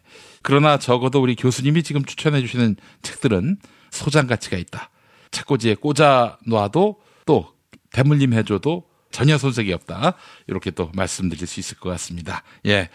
자, 교수님, 그럼 오늘은 어떤 책입니까? 네, 이번 주에 예기치 않게 문인들의 산문을 소개해드리고 있는데, 오늘 소개해드릴 이 정지용 전집 중에 두 권인데요. 시집이 있고 산문집이 있는데, 책꽂이에 꽂아놓으면은 저절로 이 빛이 나는 그런 책 중에 하나가 아닌가 싶어요. 정지용은 향수의 정지용이죠? 네, 그렇습니다. 시인으로 워낙 유명하죠. 예. 백록담이라는 시집으로도 유명하고요. 잘 알려져 있는데 정지용 역시 어제 소개해드린 이태준과 마찬가지로 월북을 했었죠. 오랫동안 우리 사회 남한 쪽에서는 읽히지 못했습니다. 그러다가 80년대 말 이후에야 해금이 되면서 정지용의 기가 막힌 그 시들을 자유롭게 볼 수가 있었죠. 남북 분단의 비극이 한두 가지 우리에게 이 여러 가지 어려움을 끼친 건 아니지만은 공동의 또 문화적 자산들을 누릴 수 없다는 것도 분단이 우리에게 가져온 그 안타까운 일이 아닌가 그런 생각을 해요. 예. 아니 들어가기 전에 정지용 씨는 왜 월북했습니까? 글쎄 여러 가지 얘기들이 있는데 오래전에 한번 지나가듯이 말씀드린 적이 있는데 문인들은 기본적으로 꿈을 꾸는 사람들이잖아요. 예. 새로운 세상을 꿈꾸는 사람들인데 남한에서 돌아가는 꼴을 보아하니까 영 마음에 들지 않았던 모양입니다. 또 듣자 하니까 북쪽에서는 새로운 세상이 열린다고 하고 그 환상을 쫓아서 갔던 게 아닌가, 꿈을 따라서 갔던 게 아닌가 싶은데 또 북한 체제가 워낙 전체주의적이고 강압적인 사회여서 거기서도 제대로 호흡을 하지 못하고 숙청을 당하거나 그런 사람들이 많았죠. 그 해방 공간에서는 북한 공산주의 김일성이라는 신진 지도자, 이 사람들에 대해서 굉장히 호의적인 평가가 많았던 모양이군요. 네, 맞습니다. 네, 호의적이었습니다. 그도 그럴 것이 일본 제국주의 지배하에서 독립운동을 지속적으로 전개했던 세력이 민족주의 세력도 있지만 사회주의자들이 많았잖아요. 또 배웠다 하는 사람들은 다 사회주의에 대해서 호의적이었고 그리고 그게 새로운 세상을 구성하는데 일정 정도 의미가 있고 기여를 할 것이라고 생각했던 것 같아요. 그래서 많은 사람들이 대대적으로 이 월북을 합니다. 물론 이제 북쪽의 고향인 사람은 자기 고향에 머무르기도 했죠. 그런 사람들 제북 문인 이렇게 얘기를 하는데 제북 문인과 월북 문인들이 아주 많았습니다. 또 황순이나 이호철처럼 이런저런 사정으로 월남한 사람들도 있죠. 그렇죠.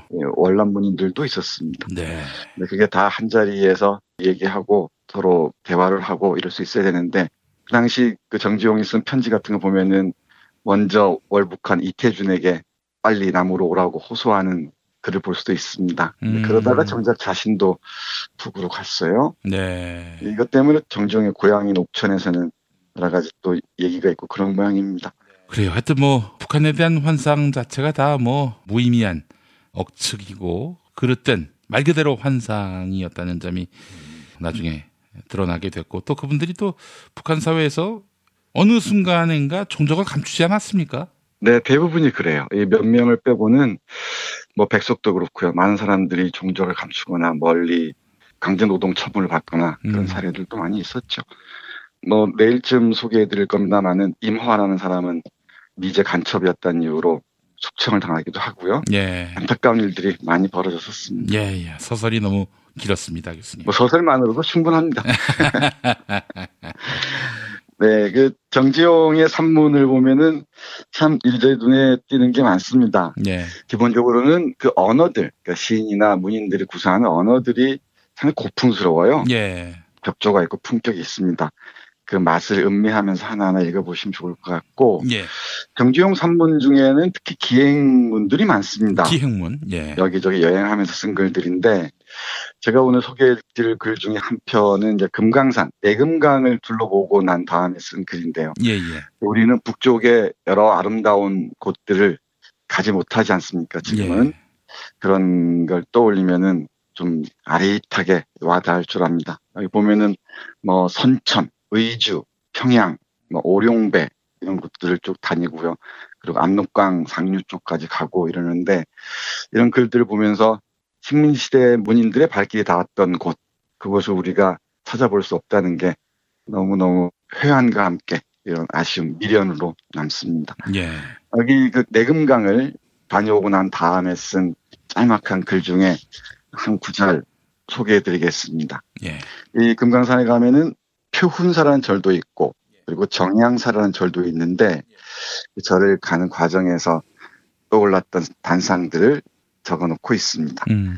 읽어볼까요? 예. 한 30분 동안 흑흑거리며 올라가는 길인데 길가에 속사풀이 숱해 솟았다.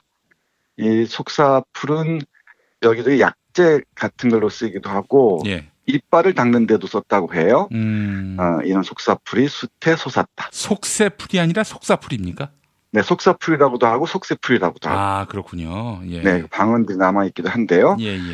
어려서 약방에서 얻어다가 일갓집 누이와 이를 닦던 약이 본고장에서 보면 하도 많은 푸른 풀이로고만 꽃도 잎도 없이 보리순처럼 마디진 풀이 쑥쑥 솟아 풀피리로 불면 애연한 소리가 고를 울릴 듯하다.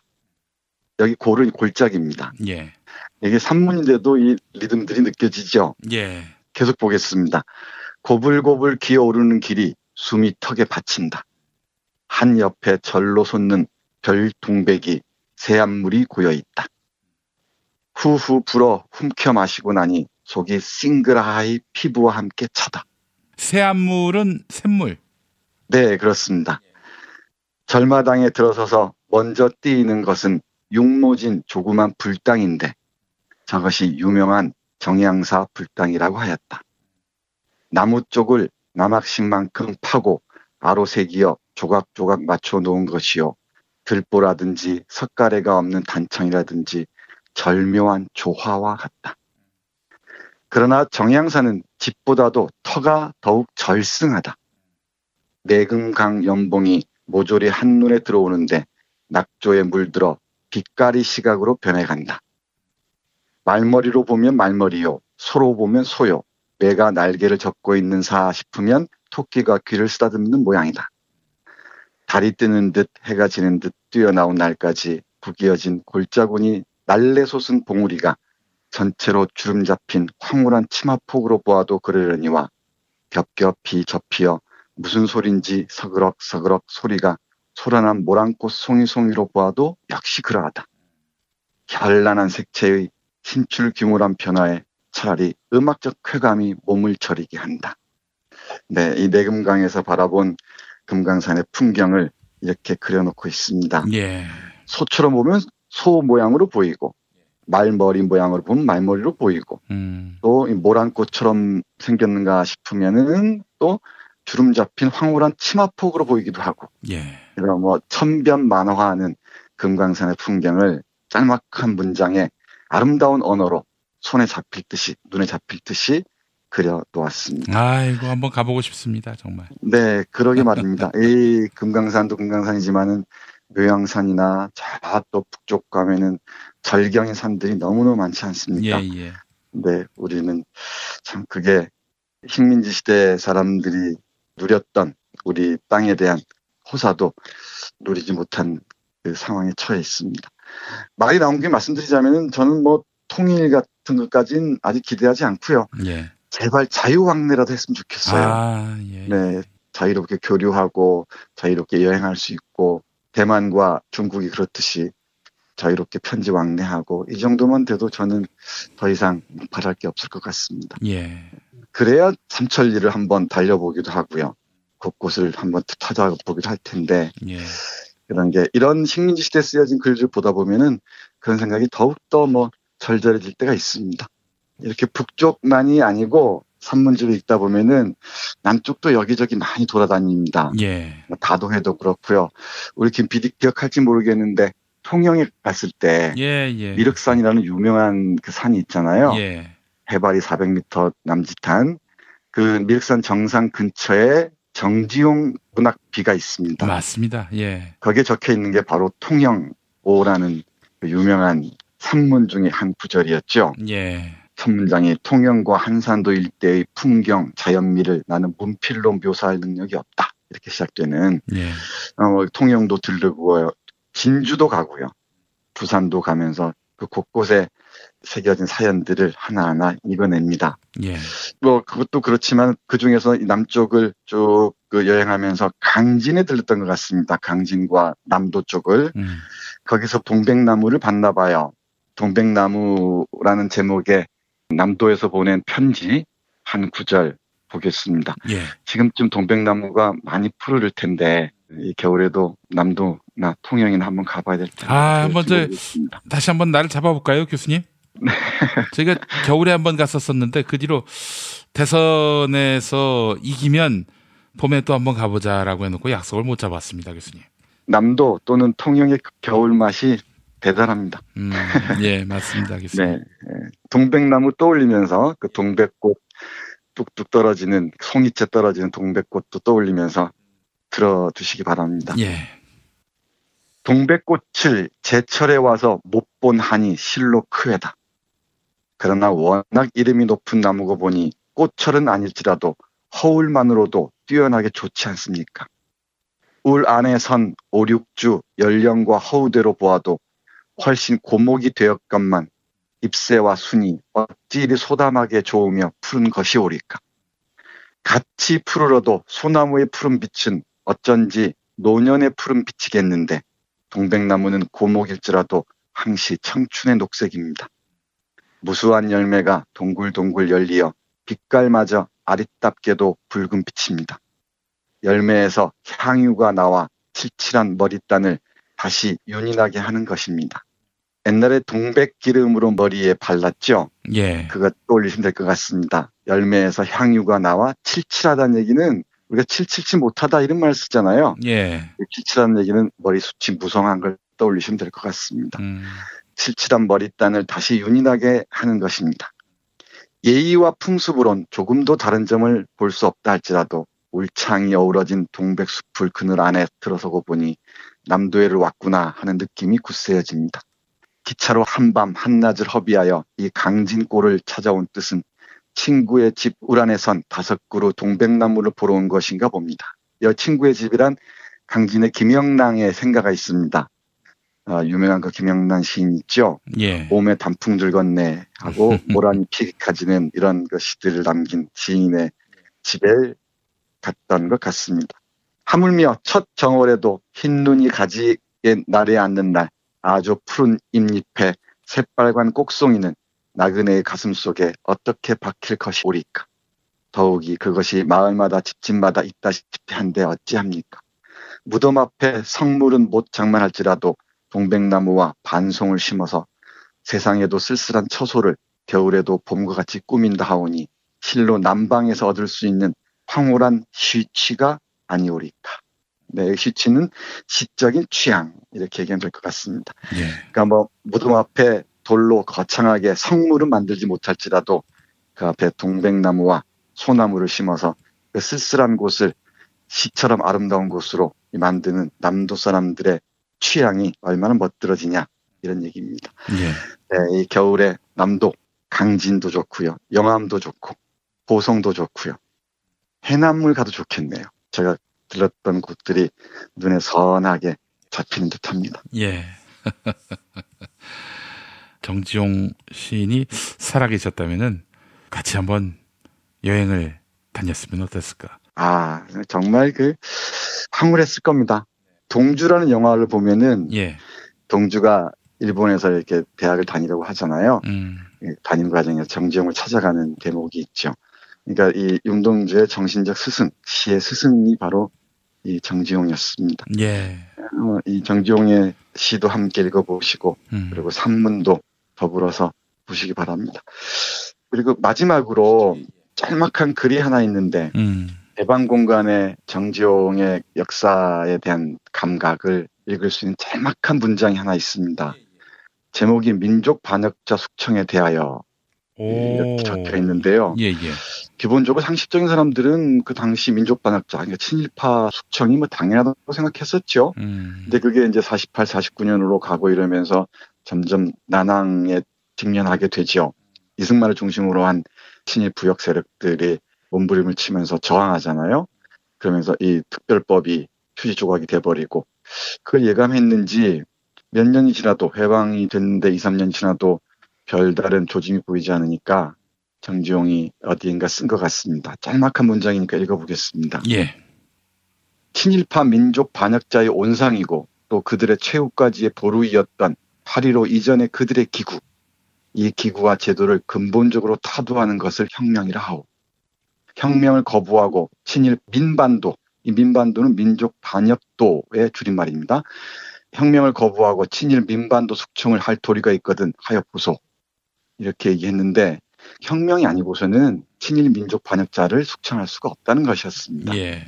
그러니까 좋은 게 좋으니까 적당하게 타협하고 적절하게 서로 용서하고 해서는 민족 반역자를 숙청할 방법이 없다는 것이죠. 예. 이 정지용 선생의 어떤 역사 감각을 분명히 알 수 있는 짤막한 문장이 아닌가 싶습니다. 물론 긴 글에도 이런 얘기들이 있긴 한데 예. 이 문장이 정확하게 보여주는 게 아닌가 싶습니다. 지금 우리가 촛불혁명의 시간을 통과하고 있는데 뭐 가장 중요한 게 이른바 적폐 세력들을 어떻게 응징할 것인가라는 문제잖아요. 예.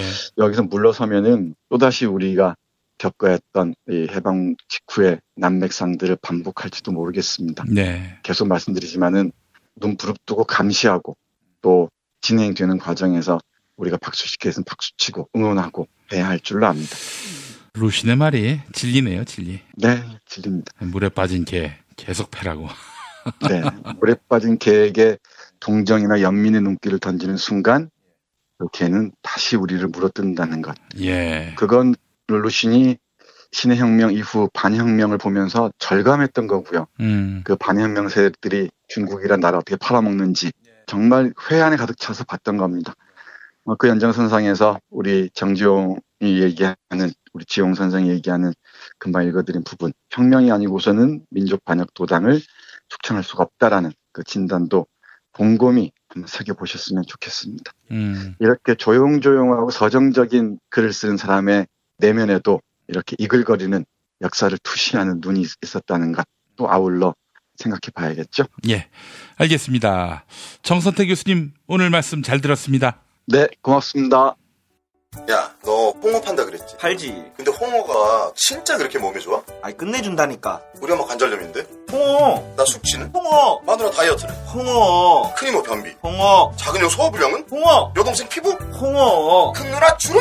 홍어. 명절 때 선물은? 홍어라니까. 근데 비싸지? 열나 싸고 열나 맛있는 홍어가 있다니까. 어디? 알싸한 홍어. 1599-6456.com 혹은 1599-6456 전화 주문도 가능합니다.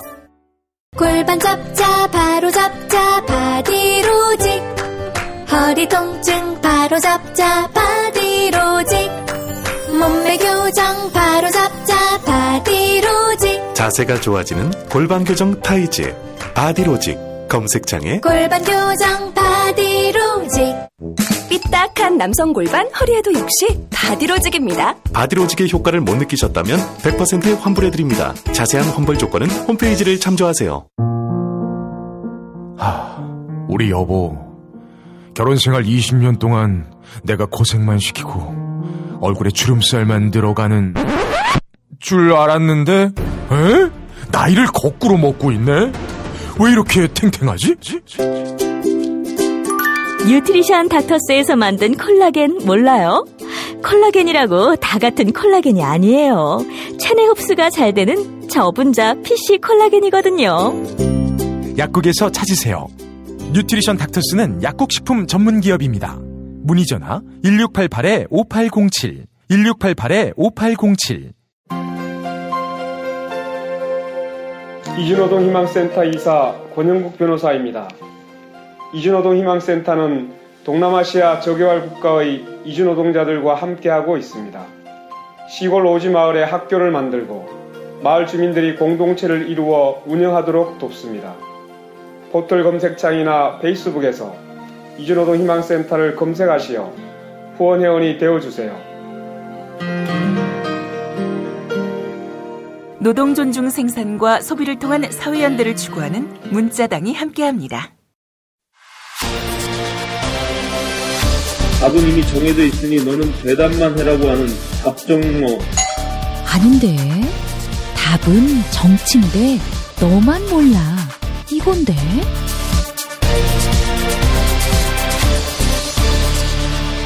국민보좌관 김성회의 답정너.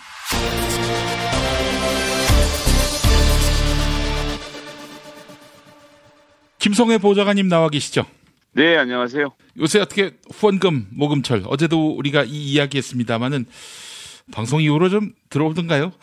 예, 좀 후끈후끈해지고 있습니다. 감사합니다. 청취자분들 많이 보내주셔서요. 네. 작은 정성들이 모여서 저에게는 아주 큰 힘이 되고 있습니다. 네.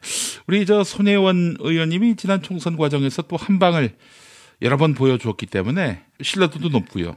예, 잘 봐주시는 분들이 많으셔서 감사드리고요. 예. 기대에 부응하도록 제가 옆에서 열심히 서포트하겠습니다. 예, 또 우리 손혜원 의원만 있는 게 아니라 김성회 보좌관도 있으니까 이 두 분이 그 돈 갖고 무슨 어디 맛있는 거 먹으러 다니거나 그런 게 아니라 국정을 위해서 이 나라 민주주의를 위해서 또 더 나은 삶을 위해서 조사하고 연구하고 또 검토하는데 그 비용이 들어가니까 많이 또 도와주시고 밀어주시고 세워주시고 키워주시고. 우리 김 PD님께서 제가 드려야 될 말씀 다 해주셔서 네. 한마디도 못할 게 없을 것 같습니다. 알겠습니다. 그 계좌번호도 아예 알려주세요. 그러면. 농협 301-0192-8979-4 손혜원 후원회로 돼 있습니다. 손혜원 후원회. 다시 한번 제가 또 그 계좌번호를 알려드리면은 301-0192-8979-41 맞죠? 네, 그렇습니다. 예, 작년하고 같네요. 계좌는 하나를 쓰고 있고요. 그 계좌로 계속 보내주시면 제가 계속 받도록 하겠습니다. 네, 메모 못하신 분들은 손혜원 의원 홈페이지 들어가 보시면 자세히 나와 있을 테니까요. 네네, 금방 찾을 수 있습니다. 예. 참고하시기 바라겠습니다. 예. 워낙 적은 출연료를 들여가지고 이런 거라도 해서 좀 도움을 드리려고 하는 거지까. 예. 감사합니다. 예. 예. 자, 그래요. 오늘 어떤 이야기 준비하셨어요? 예, 오늘은 사상 초유의 방탄 특검에 대해서 한번 좀 말씀을 같이 나눠보고 싶습니다. 방탄 국회라는 말은 들어봤어도 방탄 특검 생소한데요? 예, 정기국회가 열리는 기간 동안은 해당 의원에 대한 구속을 국회에서 꼭 따져 물어야 하거든요. 그런데 지금 최경환 의원 같은 경우는 전직 국정원에서 국정원 기조실장이 직접 진술을 하고 있는 내용이지 않습니까? 예, 예. 근데 이제 기조실장을 임명한 것이 바로 박근혜 대통령이고, 잘 모르시는 분들 위해서 조금 더 첨언을 드리면 국정원은 이제 국가정보원장하고 차장들이 있는데, 예. 사실 진짜벽의 실세는 기조실장입니다. 그래서 예전부터 전두환 노태우 때도 그렇고 기조실장은 한 사람이 정권의 명운과 같이 하는 경우가 많았고요. 많아야 2명. 여기 기조실장만이 모든 예산과 모든 조직에 대해서 전부 다 알고 있는 유일한 사람이기 때문에 정권으로서는 가장 믿을 수 있는 신복을 여기다 심어놓기 마련이거든요. 예, 예. 그런 분이 지금 최경환 돈 줬다고 해버렸으니까 사실은 이건 국민적으로도 명분이 없는 거죠. 그냥 내보내지 않을 수가 없기 때문에 고육지책으로 생각해낸 것이 벌써 이명박근혜 정부가 9년 동안 지배했던 나라인데 그 9년도 더 전에 김대중, 노무현 그렇게 할 건 저기 전두환 노태우는 왜 안 하는지 모르겠는데요. 그 옛날부터 다 들춰서 검찰과 국정원에서 쓰고 있는 특수활동비에 대해서 따져보자라는 시비를 거는 거죠. 그러니까 지금 검찰 수사를 무력화함으로써 특검이 그 수사를 담당하게 함으로써 시간도 벌고 물타기도 하고 그럴 목적이란 얘기죠. 그런 데다가 이제 그렇게 됐을 경우 검찰의 소환을 요구를 하면 이 문제는 앞으로 특검에서 다룰 것이니 우리가 너희를 믿을 수 없으니까 너희한테는 가지 않겠다라고 얘기를 하는데 사용하려고 하는 거겠죠. 그림이 다 보이네요. 네, 너무 속이 보이는 제안이라 자기들도 좀 얼굴이 화끈거려서 이게 절대 방탄 특검이 아니다라는 말을 본인들이 지금 하고 있는 지경이 돼버렸죠. 더불어민주당은 뭐 당연히 이걸 받지 않겠죠? 받을 이유가 없고요. 네.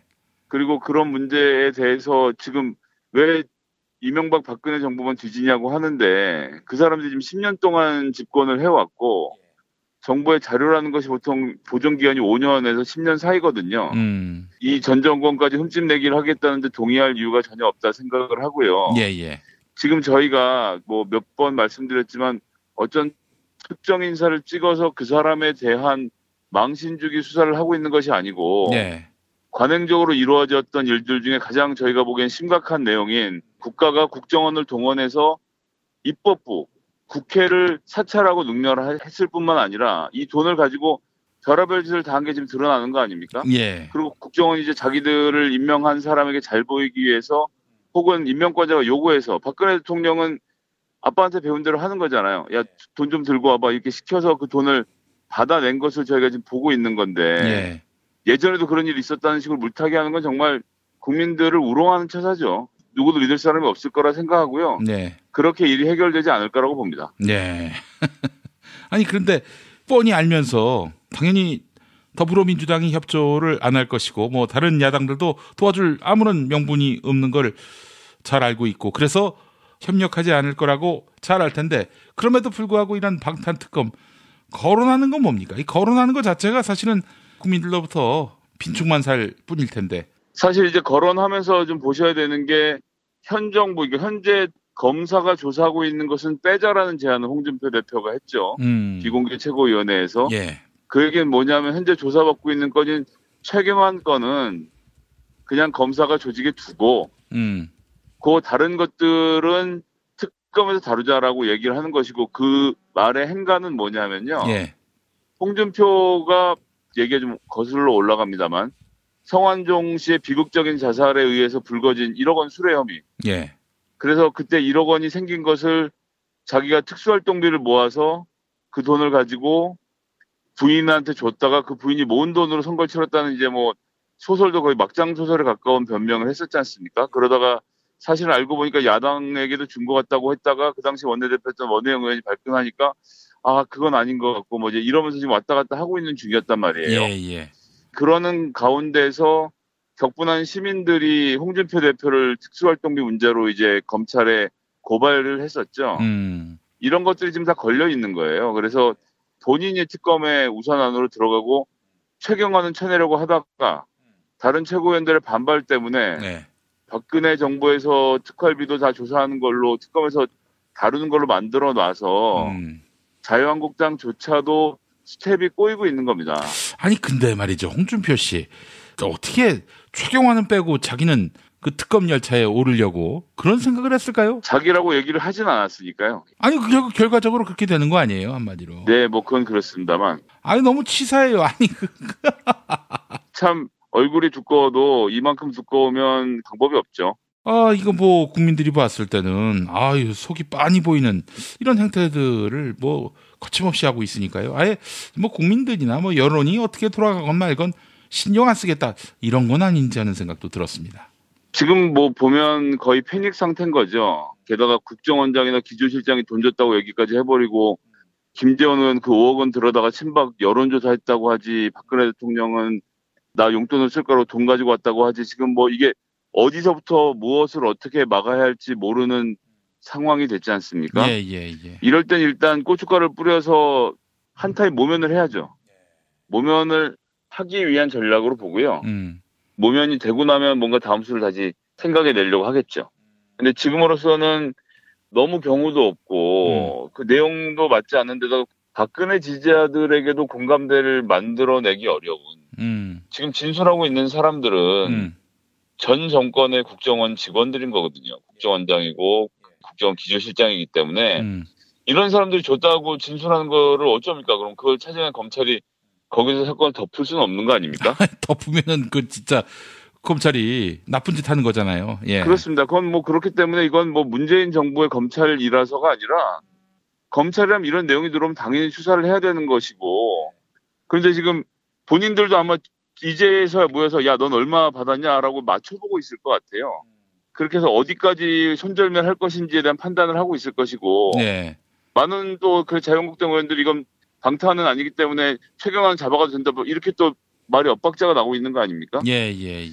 부끄럽고 한심하고 그렇게 보고 있습니다. 지금 이 상황이 박근혜 정권이고 그 상대가 민주당 인사라면은 뭐 그럴 일이 있을 수는 없겠지만은 그런 상황이라면은 아마 박근혜 정부는 빠터를 치겠죠. 뭐 빠터를 치는 정도가 아니라 이미 조중동이 일면탑으로 매일 보도를 해 제꼈을 것이고요. 그때 빠터를 우선 쳐서 야 내가 너희들 봐줄 테니까 너희는 우리한테 이걸 해줘 뭐 이런 식의 그 약점을 잡아서 국정 주도권을 쥐려는 이런 행태를 취하지 않았겠는가 하는 그런 생각이 드는데. 네, 거래를 충분히 시도했을 수 있죠. 그래서 거래가 만약에 안 되면은 그때 이제 조중동한테 슬쩍 흘려가지고 뭐 열흘이고 보름이고 그냥 계속 일면으로 모시도록 하지 않겠는가. 네, 엄청 때렸을 겁니다. 예, 그런 걸 생각하면 참 지금 하고 있는 것은 그렇기 때문에 정상적인 수사의 과정이고 이 과정은 뭐 국민적 동의를 얻고 있는 것이기 때문에 여기서 지금 특검 얘기하는 것은 글쎄요. 여론전에서 이길 수 없을 것이라고 보고요. 정치는 사실 대의와 명분, 여론이거든요. 그럼 아니라고 아무리 하지만 그래도 결국 정치와는 대의와 명분을 가지고 있지 않은 사람이 이길 수가 없습니다. 그런데 지금 자유한국당의 특검 주장은 다른 야당으로부터도 동의받기 어려울 것이고요. 특히나 국민으로부터는 절대 지지를 받지 못할 정책이라고 봐서 한 1, 2주 또 이러다 또 다른 전략을 구상하게 되지 않을까 싶습니다. 아무거나 막 던지는 거예요. 뭐 저는 조금 전에 말씀드렸지만 지금 완전 패닉 상태로 보여요. 그래서 아무거나 손에 짚을 수 있는 대로 다 막 던져보는 거고 근데 특검 수는 잘못 던진 거라고 보고 이제 뭔가 다른 걸 좀 더 쌈박한 걸 생각해내기를 좀 기대하고 있습니다. 그 심재철 국회 부의장이 국회 부의장 명의로 문재인 대통령이 내란 죄를 저질렀다. 이렇게 나오고 있는데 아니 국회 부의장이라는 사람이 현직 대통령을 상대로 내란죄 운운하는 거 이거 사실 큰 뉴스 아닙니까? 저는 이거 류해 최고위원이 너무 세게 치고 나가니까 심재철 부의장이 위기의식을 느끼신 것 같아요. 그래서 막말 이 정도는 해줘야 막말이지 뭐 네가 막말이냐 이러면서 지금 이제 김정숙 여사를 가지고 꽃감으로 하는 정도는 안 된다. 내가 진짜를 보여주겠다고 던진 게 아니라면 도대체 그 내란은 무슨 내란인지 이거 정말 국회 부의장이라는 자리가 입법부의 가장 큰 어른의 자리인데요. 정말 같이 입법부의 구성원이라는 게 부끄러워지는 그런 논평이었습니다. 그래요. 문재인 대통령이 무슨 내란죄를 저질렀다는 거죠? 부의장께서 말씀하신 게 문재인 정부가 법치주의를 파괴했다고 하면서 문재인 대통령뿐만 아니라 임종석 비서실장, 서훈 국가정보원장, 윤석열 서울지검장을 내란죄 국가기밀누설죄로 고발을 했는데 요즘은 이제 그 과거 진상조사위원회가 조사를 아닌 수사를 하고 있는데 이게 이제 헌법과 형사소송법의 절차를 명백하게 위배했다는 거죠. 이걸 가지고도 뭐 저희 문체부 국감때도 계속 이 문제를 물고 늘어졌는데 절차가 잘못됐느니 법에 없느니 왜 조사가 아닌 수사를 하느냐 하는 얘기를 쭉 이거 뭐 정치 공세로는 있을 수 있느냐고 보지만 이게 내란죄인가요? 내란죄는 프로포폴 주사 맞고 방에 누워서 국정이 어떻게 돌아가는지 몰랐던 사람이 저지른 게 내란죄지. 지금 어디다 내란죄를 얘기하는지 정말 이해할 수가 없고요. 너무 뜬금없어서 저는 이건 뭐 어떤 여론에도 동의를 얻기 어렵지 않을까. 어디 카톡방에 돌아다닐지 모르겠지만 전 정말 이건 너무 무리수라고 봅니다. 그래요. 아니 이렇게 말해서 도대체 무슨 효과를 거두려고 대통령을 소환하고 내란죄를 거론하고 그럴까요? 같은 의미에서 이제 막 던지는 거예요. 뭐라도 던질 수 있으면 던지겠다고 생각하고 던지는 거라 여긴 뭐 큰 의미를 부여하기는 좀 어려울 것 같네요. 알겠습니다.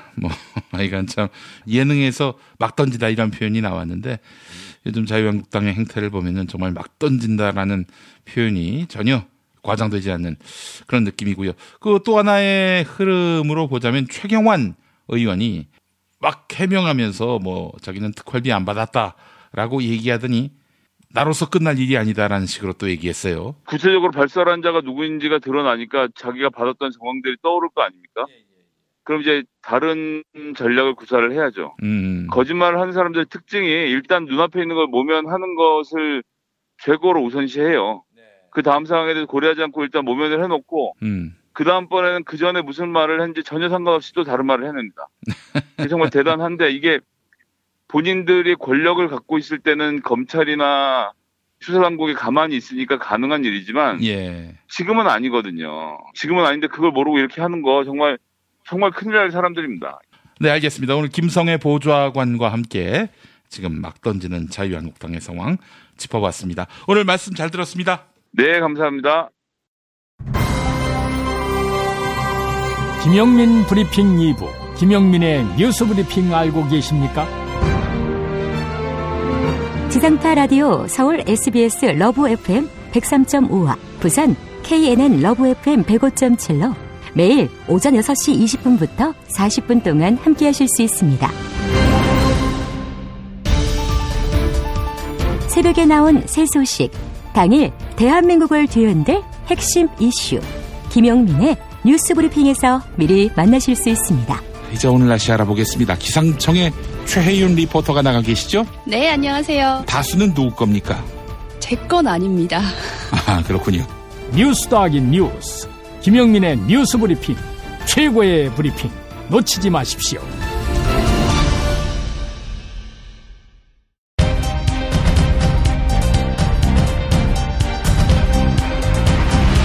김영민 브리핑 스페셜 강력한 인터뷰. 갑작스럽게 인터뷰 하나 더 진행하겠습니다. 요즘 언론들 보니까 이런 내용이 있더군요. 의원들 후원금 모금 시즌을 맞아서 무차별적으로 후원금 달라 이러고 있는데 볼성사납다라는 그런 식의 그 기사가 있어요. 자, 그런데 그렇게 하면 안 됩니까?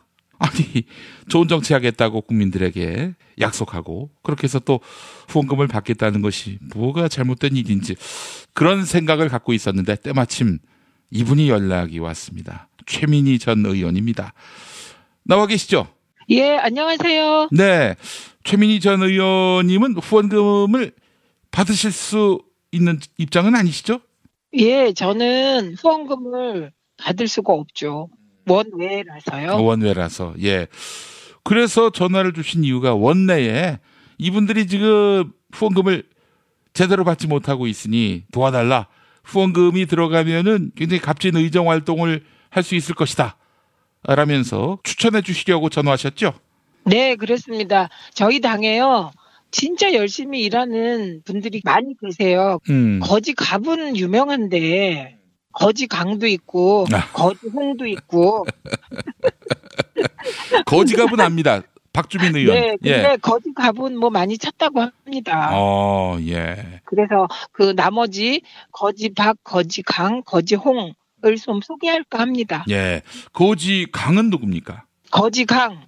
민주당 원내 대변인 강훈식 의원입니다. 강훈식 의원. 예. 이분 그 미디어에서 많이 봤는데 어떤 분입니까?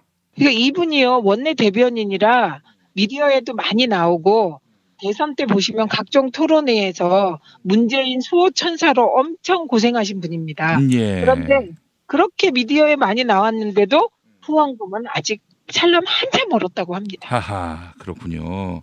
네, 그런데 이분은요, 일단 그 우리 당을 대표하는 젊은 청년 국회의원인데요. 네. 이분이 우리가 충남 아산을에서 최초로 국회의원을 배출했는데 그게 강훈식입니다. 그러니까 되게 어려운 지역이거든요. 예. 그리고 이제 이분이 국토교통위인데요. 국토교통위에서 막내인데 국토교통이 문재인 정부 최고 방어수로 널리 이름을 알리고 있습니다. 네, 그렇군요. 자, 강훈식 의원. 이분에게 만약에 후원금을 보냈을 경우 어떤 의정 활동으로 보답할까요? 이분은 일단 국토교통위에 소속되어 있으니까 국토교통위에 그동안에 이제 국정농단과 관련한 각종 비리를 이미 많이 파헤쳤고요. 예. 그리고 특히 충청도가 우리 당에게는 굉장히 오묘한 지역이잖아요. 그런데 충청도의 젊은 피로 정말 충청도 민심을 사로잡을 진짜 훈남 정치인입니다. 아하하. 그리고 또 하나 있습니다. 예. 이분이 대선 때 문재인 대통령 캠프 대변인을 맡아서 그때 안철수와 문재인이 여론조사상으로 안철수가 앞선다 막 이랬을 때 앞장서서 문재인을 방어해서 대변인 중에서도 아주 일을 잘한 대변인으로 핵심 신문 중에 하나로 알려져 있습니다. 그때 4월 초에 그랬었죠. 연합뉴스 KBS가 뭔가 수상한 여론조사를 발표해놓고 안철수가 뒤집었다 이랬을 때 여기 적극 마크했던 그런 인물이 바로 강훈식 대변인이다. 이런 말씀이죠? 네, 그렇습니다. 예. 계좌번호가 농협은행 301-8392-8395-61 다시 한번 농협 301-0192-8395-61 예금주는 국회의원 강훈식 후원회 이렇게 돼 있네요.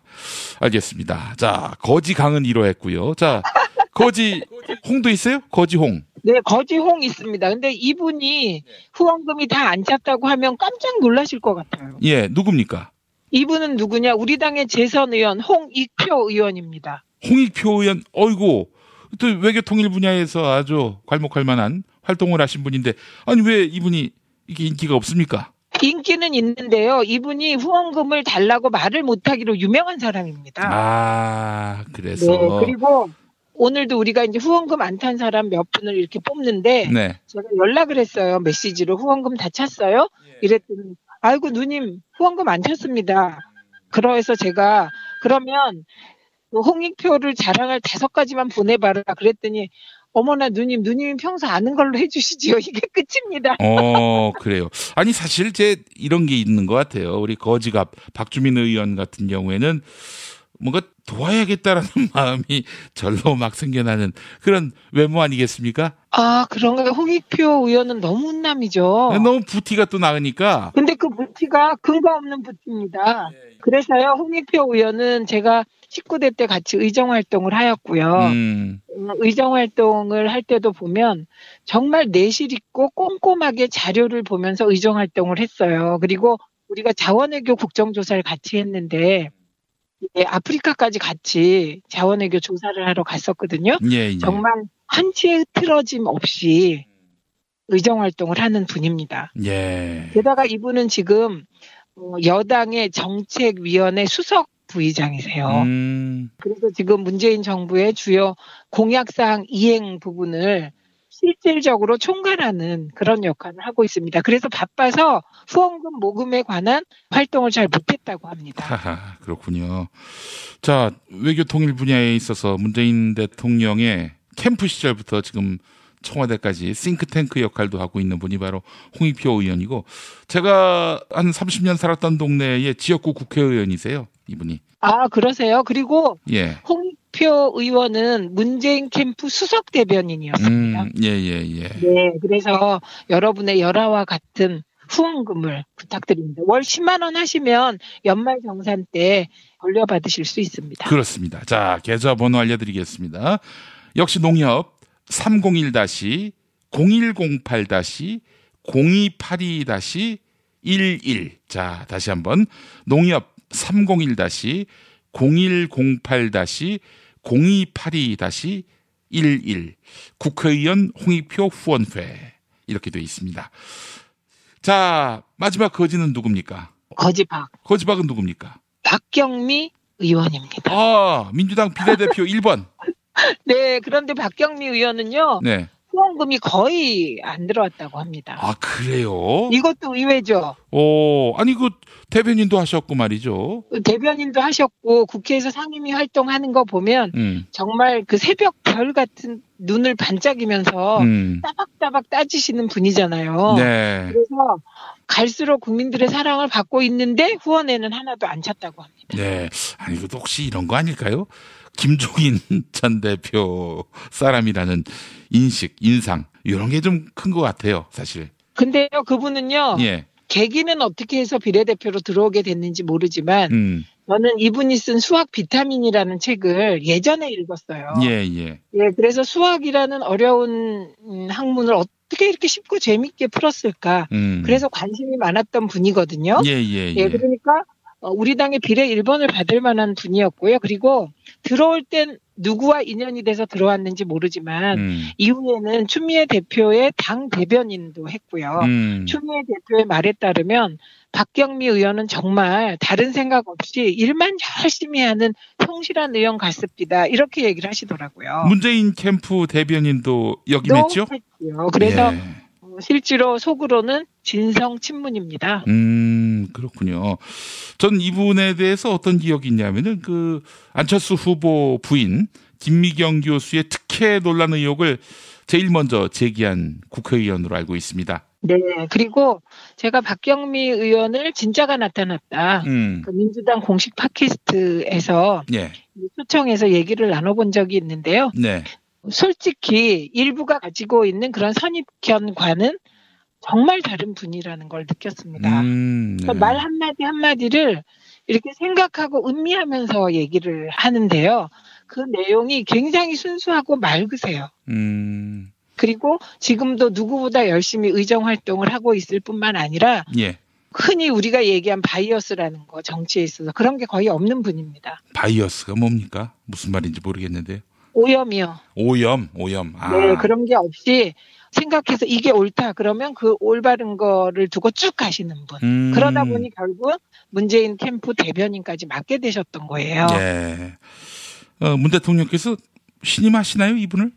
그럼요. 눈이 샛별처럼 반짝이는 분. 그걸로 모든 걸 말해주지 않나요? 제 외모는 얘기 안 하려고 했는데 그것까지 얘기하면은 뭐 더 설명할 필요가 없는 거죠.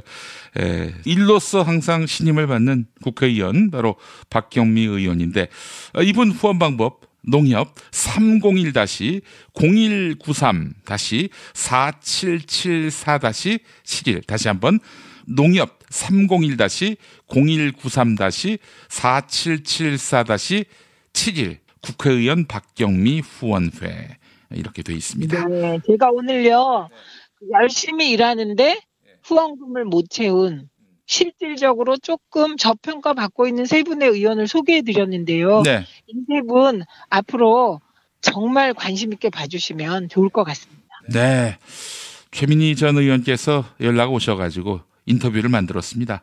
이렇게 세 분 소개한다고 뭐 제가 뭐 주고받은 거 전혀 없습니다. 좋은 정치인들 널리 알려서 또 좋은 물적 토대 위에서 생산적인 그리고 양질의 그 의정 활동을 바라는 마음을 또 가져보게 됩니다. 예. 자, 최민희 전 의원님 오늘 말씀 잘 들었습니다. 고맙습니다. 탄핵 때문에 뭐 이야기를 전달을 하려고 해도 길을 막고 듣지를 않아요.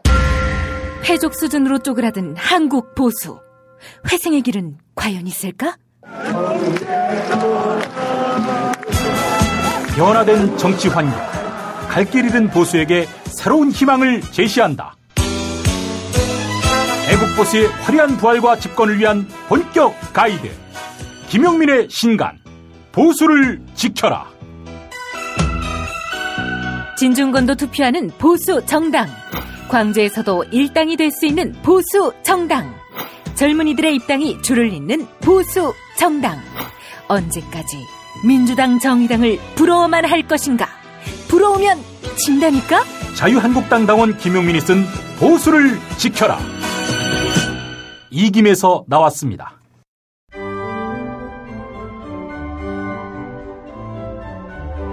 백여 년 전통의 오스트리아 파이프 오르간 제조 명가 리거사가 심혈을 기울여 만든 한신대학교 신학대학원 파이프 오르간. 한신대 신학대학원에서는 2017 파이프 오르간 정기 연주회를 매주 월요일과 금요일 진행합니다. 세계적인 파이프 오르가니스트의 연주로 아름다운 클래식과 거룩한 교회 음악이 어우러지는 감동의 무대. 11월 27일까지 매주 월요일 낮 12시 30분과 12월 1일까지 매주 금요일 저녁 6시에 서울 강북구 인수공로 159 한신대학교 신학대학원 예배당으로 여러분을 초대합니다. 입장료는 없습니다.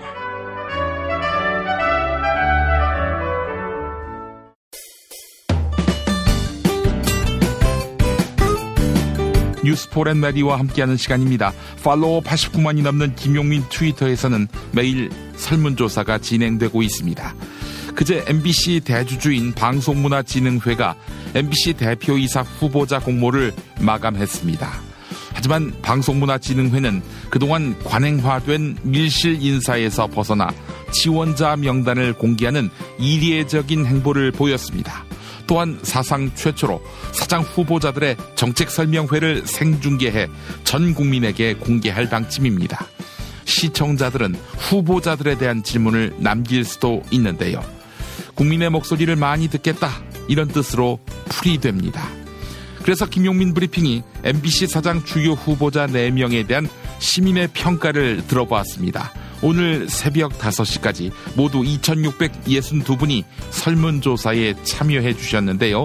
74%, 10명 가운데 7명이 MBC 해직 PD지요. 최승호 뉴스타파 앵커가 적임자다, 이렇게 응답해 주셨습니다. 18%는 송일준 현 MBC 심의국 라디오 심의위원을 적임자로 지목했습니다. 이우호 전 MBC 논설위원 실장은 5%, 임흥식 전 MBC 논설위원은 3%의 지지율을 보였습니다. 자, 트위터를 통해 올라온 여러분의 의견 소개하겠습니다. 안동명님, 무엇보다 MBC 구성원들이 환영해야 하지 않을까요? 이렇게 의견 남겨주셨습니다. 설문조사에 참여해주신 여러분, 감사합니다.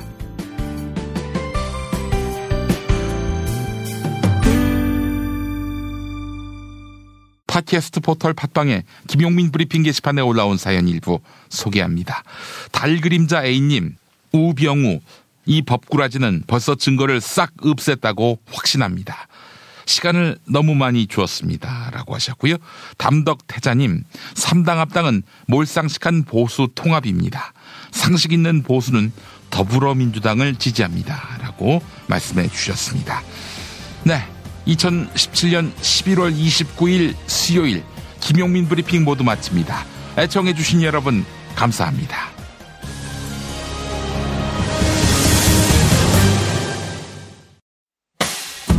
김용민 브리핑과 함께한 시간 어떠셨어요? 다음 시간에도 보다 바르고 알차며 즐거운 정보로 여러분을 찾아가겠습니다. 팟캐스트 포털 팟빵에서 다운로드하기, 구독하기, 별점 주기, 댓글 달기로 응원해주세요. 잊지 마세요. 다운로드하기, 구독하기, 별점 주기, 댓글 달기.